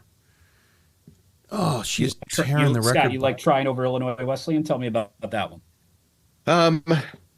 That's a tough one because I think Illinois Wesleyan is still the most fun team to watch. But I think that's just a bad matchup. Illinois Wesleyan needs to force turnovers to generate the kind of offense to win, a type of game against Trine. Yeah. And Trine has Sydney Wagner. And I think the most valuable thing at high level Division III women's basketball is an elite point guard that can do it all. And I think that the turnovers will be minimized because you've got Wagner back there bringing the ball up. And I have a lot of respect for the way that Trine game plans for a specific opponent. And you definitely saw teams that were more familiar with Illinois Wesleyan were not as taken off guard by the press. It would often cause Illinois Wesleyan to go away from it. And then in the half court, they're a less dynamic team. Whereas if they are turning you over and in transition, there might not be anyone better than they are. Right. Yeah, that's a really good point, Scott. And I know I have picked them through. I have them all the way through the championship game, but I do look. So obviously, I like them quite a bit. But I have the same question about them that I do with Oshkosh for stylistic the other direction, which is I believe to get deep in the tournament, you're going to have to win at least one game over a good team that's going to make you stylistically uncomfortable. We've seen this from teams who are really good at defense. You mentioned Carla Berube and her Tufts teams. They could beat 4 or 5 teams in the tournament 41 to 48 to 38. But eventually they were going to have to score 70 points, and they just could never quite get over the hump to do that. Or you flip it around and you look at Christopher Newport, who's the other team who wants to push you really, really fast. I think the captains are actually probably a little bit underrated in the half court. I think they're better than people give them credit for because they see the captain's chaos defense and the 25 turnovers a game. But they also want to push tempo. And eventually, when you run into a team who slows you down and makes you and they're good at it, I tend to lean towards teams that I think could win different style games over when they have to. Absolutely. I agree. Yep. I look at that too. Because if you have a good press, you can overwhelm the bottom 350 teams in the division. Right. And now you're not facing those teams. Yep. True. Great point. And if you're adaptable, you're right. You're able to adjust to what's going on. But if you're kind of pigeonholed into what you do, it is hard when you get knocked off what you do. Gentlemen, before I let you go, any other thoughts about this weekend? Gordon, actually, do you want to even prognosticate who you think gets through the weekend? I'm trying to look at. I mean, I have a lot of chalk in my bracket, which is not terribly brave. I'm looking for. I have Baldwin Wallace over Washington and Lee, so I don't even have that one. Yeah, I'm pretty boring. I have most of the home teams advancing this week, and I think the only ones that I had losing were Stout losing to Whitman, which is, again, that's kind of a geographic force in terms of I have Carnegie Mellon over Johns Hopkins. So I agree with Scott there. I have that one as well. Yeah. But I think that'll be a great game, right? I think it'll be a great. Yeah. I think it'll be a great game too. And Hopkins won they won at Christopher Newport, so they've definitely proven they can win a different style game, because I know they like to play slower pace. Because in the UAA, everyone was playing second fiddle to NYU but a lot of them had really solid records early on, and then just kind of started fading away. And Carnegie Mellon did not. They kept on stacking up wins against good opponents. Yeah, and it's very much not mathematical, but I figured that the second best team in that conference, whoever it was probably top 25. And once it became clear that they were going to be able to win at Chicago, at Wash U, even Emory or Brandeis, that they were the second team. And it's hard to measure them relative to NYU, because right now it's just hard to measure anybody relative to NYU. That's the crux of it, isn't it? Like, until someone gives NYU a game that's closer than 20 points, and I'm being a little tongue-in-cheek there, it's hard to gauge anybody other than NYU. Megan's team, it's funny how she has got a program that she faced against in Wash U when she was a player that was just unstoppable. Now she's got that program. The only thing that stops NYU is water main breaks. I did read this excellent feature, though, where you don't have to beat a team 7 out of 10 times. You just have to beat them once. So that's true. That's my version. That's as deep into math as I go, Scott. It's true. You only have to have it bounce your way once, and you're good to go. Gentlemen, appreciate the time. Can't wait to see how this all breaks down. Maybe we'll get you back on next week's show to see how the chaos has ensued. Any final thoughts from you, Scott, before we let you go? I can't think of any. We just get to enjoy games now. Yeah, I agree. Gordon? Yeah, have fun. I think you've got a good pod at Gettysburg. Have fun with that. The scores won't be high, but the energy will. So yes. Have a good time with that. First one to 50 wins each game, each night. So I'm producing, directing, which means it's a blessing and a curse. I'll definitely be fully involved. But no, I agree. This should be a fun pod. Looking forward to it. Gentlemen, thanks for your time. Look forward to catching up with you. Take care. See you guys later. Gordon Mann, Scott Peterson joining us on the Hoopsville Hotline. We'll take a quick break. When we come back, we will pivot to the men's side of things and talk about what Ryan Scott and even Pat Coleman is expecting from the weekend ahead. You're watching Hoopsville, presented by D3 Hoops. For the love of the game. But for those of us who are Division III student athletes, it's more than that. A lot more. Sure, the game is important. But as we work so hard to build both mind and body, it's more about team. That is why NCAA Division III teamed up with Special Olympics. And in giving the gift of sport to those for whom it seemed an impossible dream, we are working to make this a better world. Help us keep that dream alive. You can make a difference. We are the coaches of women's basketball. We are leaders and teachers, dreamers and winners. We are professionals who conduct ourselves ethically and with integrity. We place the education, safety, and well-being of the athletes we coach above all else and teach them the fundamental values they need to succeed in life. We are coaches united for the good of our game and those who play it. We are the WBCA. We've got more schools than Division I, more fans than Division II, and more upsets than March Madness. There's nearly 850 programs with over 11,000 games leading to 2 national championships. And we've been covering it all for over 2 decades. From Eastern to Occidental, from Puget Sound to Piedmont, from Southwestern to the University of New England, and from Hope to Calvin. Nobody covers Division III basketball like we do. We're D3Hoops.com at www.d3hoops.com. The National Association of Basketball Coaches is the nation's premier professional development and advocacy organization for basketball coaches at every level. The NABC strives to serve as the voice for coaches on national issues while advancing the core value of leadership, service, advocacy, education, and inclusion. To learn more about the NABC and to become a member, visit NABC.com and follow the NABC on social media at NABC 1927. That's NABC.com or NABC 1927 on social media.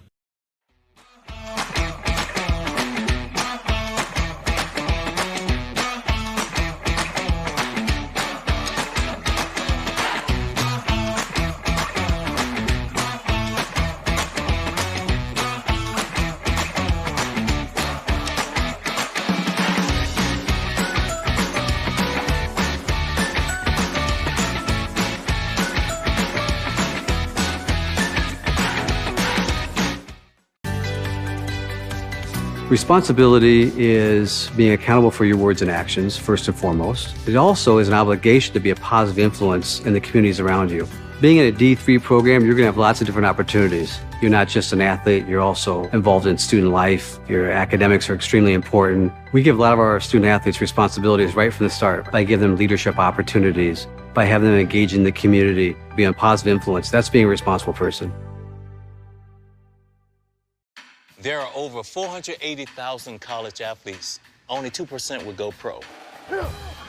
That means over 470,000 will not get a shoe contract. No autographs. No private jets. No fan clubs. No Hall of Fame inductions. Instead, they will walk away with something much more valuable.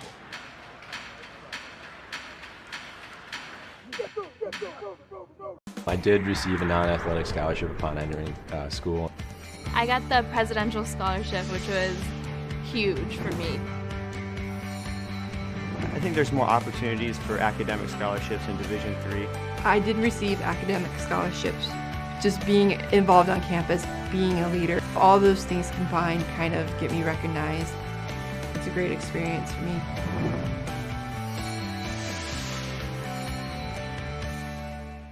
Welcome back to Hoopsville on this Thursday, a supersized edition as we get ready for the NCAA tournament. This is essentially our tournament preview. So we now pitch over to the men's side of things to look at who may be the teams to watch, games to watch, and all of that.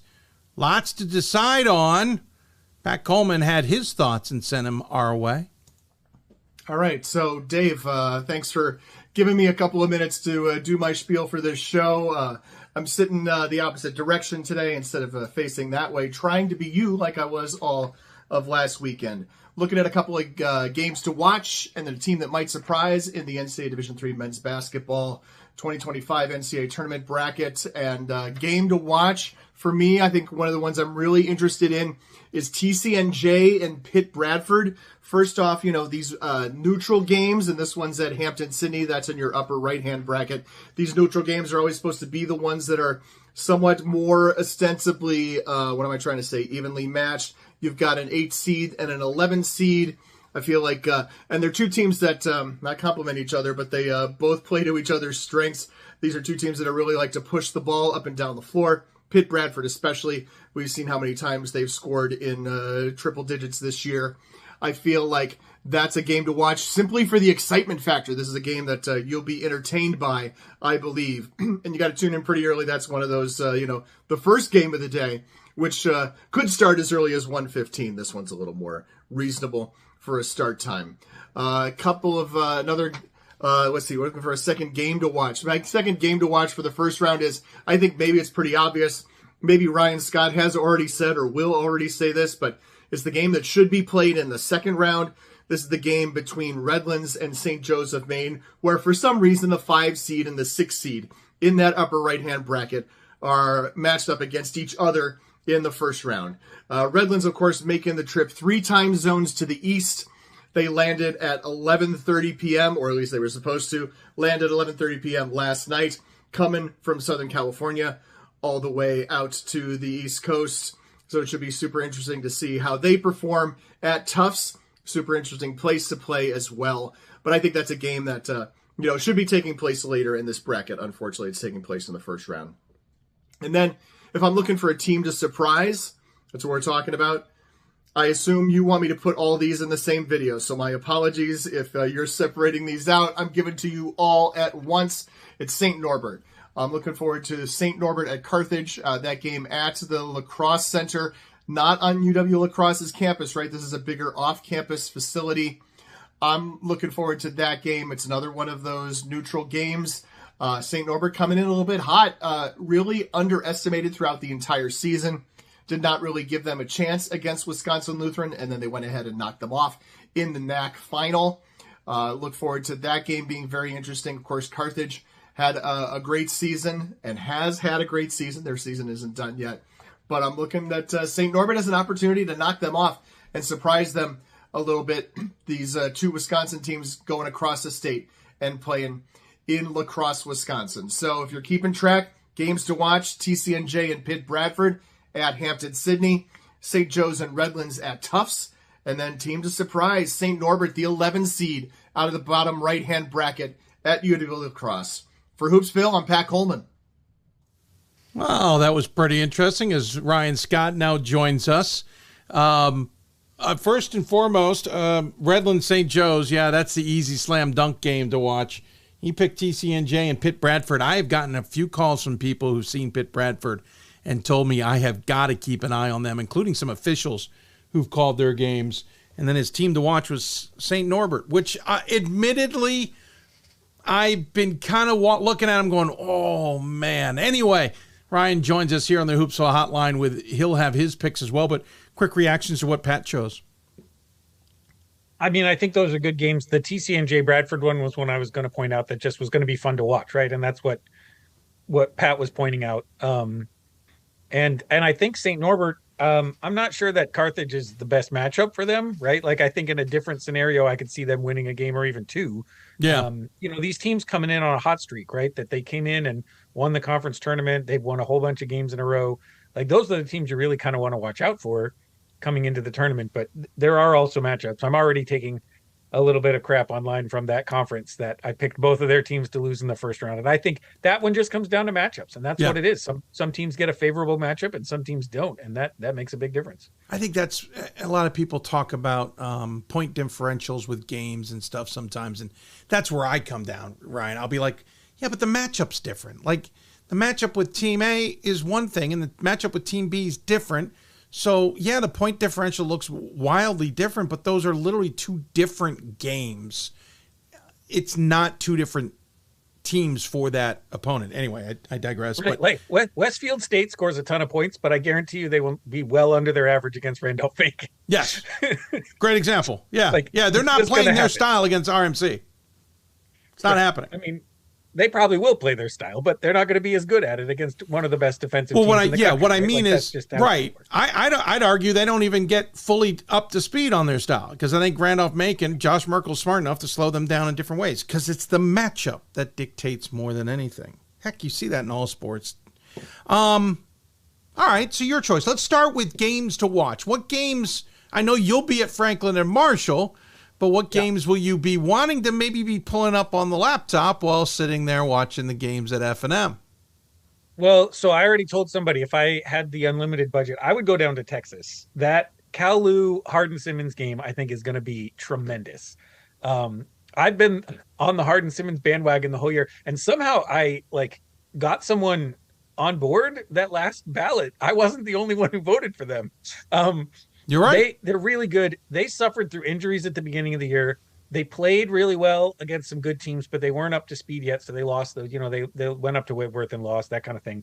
But there's Austin Brewer is the kind of guy you don't see at this. He's a legit 6'10", but he can guard the perimeter. He's a really good player. And they've just got a whole, 5 guys that are really good. And Cal-Lu, again, is really good. I've been realizing how little the East Coast fans stay up and watch those California games. I think people are going to be really surprised by how good these SCIAC teams are. Yes, Ryan and I both are night owls to some degree. Ryan's just more vocal about it. I'm a little bit more low-key. I saw Hardin-Simmons in Vegas, right? I think that's where I saw him. Yeah. I'm double-checking myself. 99% sure. I saw them in Vegas this Pat year. interviewed Austin Brewer out there, so that they were definitely there. Yeah, right. Thank you. Brain freeze. Sometimes I get my schools flip-flopped and whatnot. Yeah, saw them against Redlands and SUNY New Paltz. It was a Redlands loss by 8, and they beat New Paltz by 9.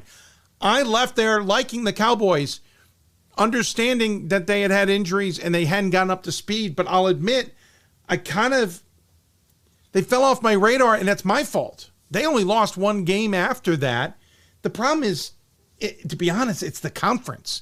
It's that this conference is no challenge anymore. They're throwing games in against anybody they can. They play 2 against Texas Dallas, who's on their way out. So it's hard to gauge who they really are. I agree with you. I think they're sneaky good, and I haven't done a good enough job of showcasing that here on the show, but Now, I was impressed with what I saw in Vegas, and they took Redlands to the wire, and I would argue they weren't ready for that game because they were still getting back up to 100%, if that makes any sense. I mean, and I still have them losing to Cal because that's, again, another tough draw for a team like that. But I think it's going to be a really good game. Like, it's going to be super high level for a first-round game. And it'll be a good one to watch. Yeah, agreed. I'm also fascinated with the SCIAC teams. I mean, you said you'd voted for 3 at one point in your poll, and they ended up 3 in my last poll. Right or wrong, there's good basketball. I think I've been voting for 3 the whole time. Yeah, but I didn't go that crazy. So my preview's up too. My preview's up too now, and I have all 3 of them going through to the Sweet 16, which is my big stretch here. Really? Yeah. You've got Redlands, Cal, and CMS all going Sweet 16. I mean, CMS is obviously the stretch. They got to beat Ramapo at Ramapo, and then I think that's possible. Drew. Right. I think it's possible. That's why I pick. You do the preview. You don't want to just pick like what's the most likely result. No, never. Right? You want to take a few gambles, and I think that's a pretty responsible one. Because that CMS team, I think, is a top 25 team for sure, and they're capable of winning those games. Listen, I when I saw that matchup, I absolutely thought I hate that Drew's out there. Drew might be their biggest challenge. I think Drew's just an unknown for so many teams. But no, I could totally see if CMS is prepared and recovers well from the trip east, I think they can absolutely beat Ramapo. Ramapo's tested this year. They were in Vegas too. Yeah, good call. All right, other game to watch. That's the way this tournament is going, right? I've got CMS over Drew in the second round, but I could see Drew beating Emory and going to the Elite Eight, right? Like that's a perfectly plausible pick too. Like we've got a lot of good teams in this tournament who can really win games against quality opponents. Yeah, I've got no idea who's going to be in the Final Four. And if anybody's wondering, I'm not giving any picks. A couple of reasons. One, I'm calling the Final Four games. But second, I could give you a pick now and in an hour come back and go, hold on, I'm changing my mind. Ryan at least put his on paper, but I know he probably had 6 drafts of different versions. And I ended up with all the number 1 seeds, which is the most boring possible thing. All right. Good luck. Yeah, other game to watch. So the other one, I mentioned CMS Ramapo there. There's 3 games that I think are really tight. Like I did not want to choose between. So to go through those, Keene State and Clark, I think is a really good game. Yeah. They're going to be moving the ball super fast. There's going to be a lot of shots going up in that game. 2 really smart coaches, a lot of experienced players. Like that's going to be a good one. The Catholic F&M game that I'm going to see, one of the reasons I chose that is because I think that's about the most evenly matched game out there. You got teams that know how to execute. They're not going to make a lot of mistakes. That's going to be some high level basketball. And then the one I'm really intrigued by is the Wisconsin Lutheran Calvin game. Wisconsin Lutheran has all those super seniors on that team. They're really good scoring the ball, and Calvin is one of the best defensive teams in the country. And so seeing kind of which style bears out there, especially on a neutral floor, right? You don't know how that's going to work out. And so I'm just really intrigued by that one. I like it. Something about York, John Carroll that has me curious. Yeah, I mean, York would have been one of my sleepers. Kaisapala, their best player, though, is a post guy, and John Carroll's got 2 really good ones. Yeah, and so true. I feel like that's another, sort of. I'd love to pick York, but that's not a great matchup that I feel confident in. And I know you said this on the Twitter X, whatever you want to call it. I could see John Carroll getting into the second weekend. I could. Yeah. That's a team that knows how to play, and they figured it out after losing Chacon. Like they've come back around, and they're playing pretty much at the level they were playing at before. And that's the thing, NYU just has a bunch of really good players. Right. They're not like super special. And there's a game where they could be hitting 50% from the floor and still lose, right? Like, yeah. I mean, if you gut up against a good opponent, it's not like they're going to dominate, but they're just really consistent, right? And so if you're picking without knowing, that's a good bet. You may have already answered this with your answers, but a team that may surprise? So I went with actually 2 ends. So I've got St. John's going farther than most people do. I'm going out on a limb there. I don't know that they're better than some of the teams I have them beating, like Illinois Wesleyan or Carthage, but they are so consistent, right? That's what you see in this tournament. Like, they do not make mistakes, and those are the teams that win games, right? They go out, they execute the game plan. They got, again, a lot of experienced guys. They go deep on the bench. They got size, they got speed, they got one of the best shooters in the country, right? Like, and on paper, if I'm ranking them, I wouldn't put them ahead of Illinois Wesleyan, right? And I did. I'd say they're probably comparable to Carthage, but like, they can definitely win those games. And I think you got to make a pick for one of those really consistent teams. The other one, though, that'll be the big surprise, and this is where I'm way out on a limb, is I've got Western New England going through to the second weekend. So that involves a win over Hamilton and then probably Montclair, which I think are doable, but it's a stretch. But those guys, you talked to him, right? He's got seniors on that team, guys who've been there a long time, really talented guys who've kind of underperformed the last couple of years, and they've got size, right? Their best players are pretty big. And so I think in a tournament like this, if you've got guys who can score in the post, right, that's a chance that you can upset somebody, get people into foul trouble, grab some rebounds that maybe your opponent's not expecting, and you can stay in games. And so, again, that's my big stretch. That's my biggest stretch in the whole preview. I think it's really possible. I don't think that's as big a stretch. You've got a Utica team who I think's always better than people realize. Granted, 7 losses this year is going to give some pause. They're taking on Montclair. The NJAC has been tough. Has it been we deserve this many teams in the tournament good? I don't know. Hamilton has been off the radar because the rest of the NESCAC's been getting all the attention, right? Wesleyan, Trinity, Tufts. I wouldn't be surprised if the Golden Bears are in the second weekend. I wouldn't. I think that pod's wide open. I mean, to be honest, and I hope Adam doesn't care too much. Like, I saw Hamilton their first game of the year at the beginning of the year, and I basically wrote them off for the season because they have one of the best backcourts out there, but their big guys were not up to snuff. And they have gotten better as the year has gone along, sure, right? But at the same time, that's the sort of team that Western New England can kind of come in and shake up a little bit, right? Yeah, if true. They're the better players on the inside. Now, Hamilton's got a lot of height, and they've got all this experience in the NESCAC. I don't want to downgrade them at all. No. Just when we talk about matchups, right? This is going to be a tougher matchup for Hamilton than some other teams they could have drawn. No, I think that's a good one. I like that pick. That's a solid. I'm on board with that. Hey, Ryan, any other thoughts before we let you go? Yeah, I think we covered everything I had written down there. People, the most feedback I've gotten so far online from the preview has been how far I have Redlands going.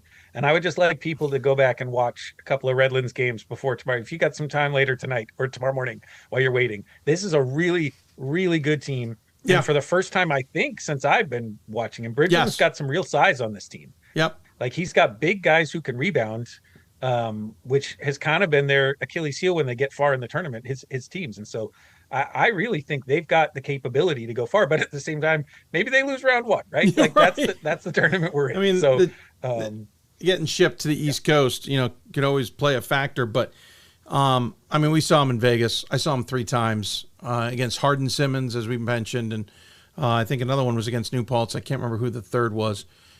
Good team. I came away going, all right, Eric's got something here. He really does. And when they got into conference play and they didn't stub their toe like they had the year or two before, that's when I really bought in. I went, all right, no, he's got the pieces. And yeah, I can't fault you for that pick. I think that's going to be a nice run. We'll see how it plays out. But man, next weekend could be full of nothing but heavyweights on both men and women's side. I guess we should probably mention Platteville too, right? Because, last year they were sort of the presumptive favorite to win the thing and brought just about everybody back. So we should not sleep on them. No, you're right. I guess sometimes we sleep on the ones that are obvious. Not sleep on them, but just not mention them. But you're right. Platteville, I won't say seems destined because I think there's a lot of good teams. It's going to be so tough to win the title this year. But Platteville's got that potential second round, Platteville Calvin, right? That was the first game of the season where Calvin was up big and Platteville came all the way back. won it on a buzzer beater. Well, very first game of the season. But that was also a Calvin team that was still figuring themselves without Overway. And now they know themselves without him. That's a big factor. Hey, sir, appreciate your time. So much great basketball. So much great basketball this weekend. I'm so that's looking the thing. forward to it. It's nothing but good basketball this weekend. It's going to be so much fun. It's going to be hard to produce and direct at Gettysburg when I know I'm going to have a computer up with maybe a quad box of games going that are not in my gym. Ryan, appreciate the time, sir. Enjoy it. Enjoy your drive to Lancaster. I'll wait from you about an hour and a half away. Yeah, I really wish they'd spread just a little bit more because, Lancaster and York and Gettysburg, I mean, what is that? Maybe an hour and 10 minutes to get from all three of them. Yeah. If we spread out the games just a tiny bit more, we could have gotten some multiple sites. I ain't lying. If the timing at York was better, I would have gotten over there for a game and then ran back over to Gettysburg. Absolutely in a heartbeat. All right, Ryan, take care. Good to see you. Ryan Scott joining us on the Hoopsville Hotline. As always, appreciate his time. Appreciate Pat's perspective earlier in the show as well. And with that, I'm going to wrap it. We're almost at 3.5 hours here. We started the show early because we had so much good content, and we're wrapping it up. I forgot to mention this note earlier. Mike McGrath mentioned that he and Mike Neer, who was the former Rochester head coach, talk all the time, or often at least. I heard the craziest story recently, and now I now don't remember who I heard it from. Mike Neer apparently used to, at Rochester on the weekends that they were hosting games in the UAA, would basically set up an overnight, not Airbnb, but B&B, bed and breakfast, at the Palestra because the dining hall was likely not open early enough for his crew to get breakfast before they had to start getting ready for their noon tip, as the UAA does for men's games on Sundays. So apparently it was basically a B&B at the Palestra. I have not talked to Mike about this, but I've got it on plenty of reputable sources. And he would make breakfast for his team at the Palestra. It's just awesome. I've been to the Palestra, the Rochester Palestra and the Philadelphia Palestra, but the Rochester Palestra in this case. And to see that set up as a breakfast, I would have killed to go in and have a Mike Neer breakfast there. That just sounds way too much fun. Forgot to mention that story earlier when we got done with Mike McGrath. But Mike Neer, one of those deans of D3 basketball, had so much success at Rochester. Well, apparently it all stems to serving his team breakfast at least 4 times a year on a Sunday at the Palestra. Reminder of a few things. The tournament previews for both men and women are on d3hoops.com. So is the bracket challenge on d3hoops.com. So you can, through our partners at D3 Photography, you can log on there and take a stab at being the best of the best in the men's and women's brackets. Good luck. We also have feature stories working their way through on d3hoops.com. Great stories by some of the good writers like Ryan Scott, for example. He and Gordon put the tournament previews together. But there's other stories. Riley Zayas wrote a story about Randolph Macon and Catherine Kagi that is definitely worth a read. Joe Sager's got a story about Gallaudet and their women's program, who has a 31-year-old leading the way as a player and a mother, I should point out. That's worth checking out, about Claire Ruiz Tucker. Claire Ruiz Tucker. Another story to catch from Brian Lester for Redmonds and Claremont Mud Scripts. It's all about the journey, Southern California to the East Coast.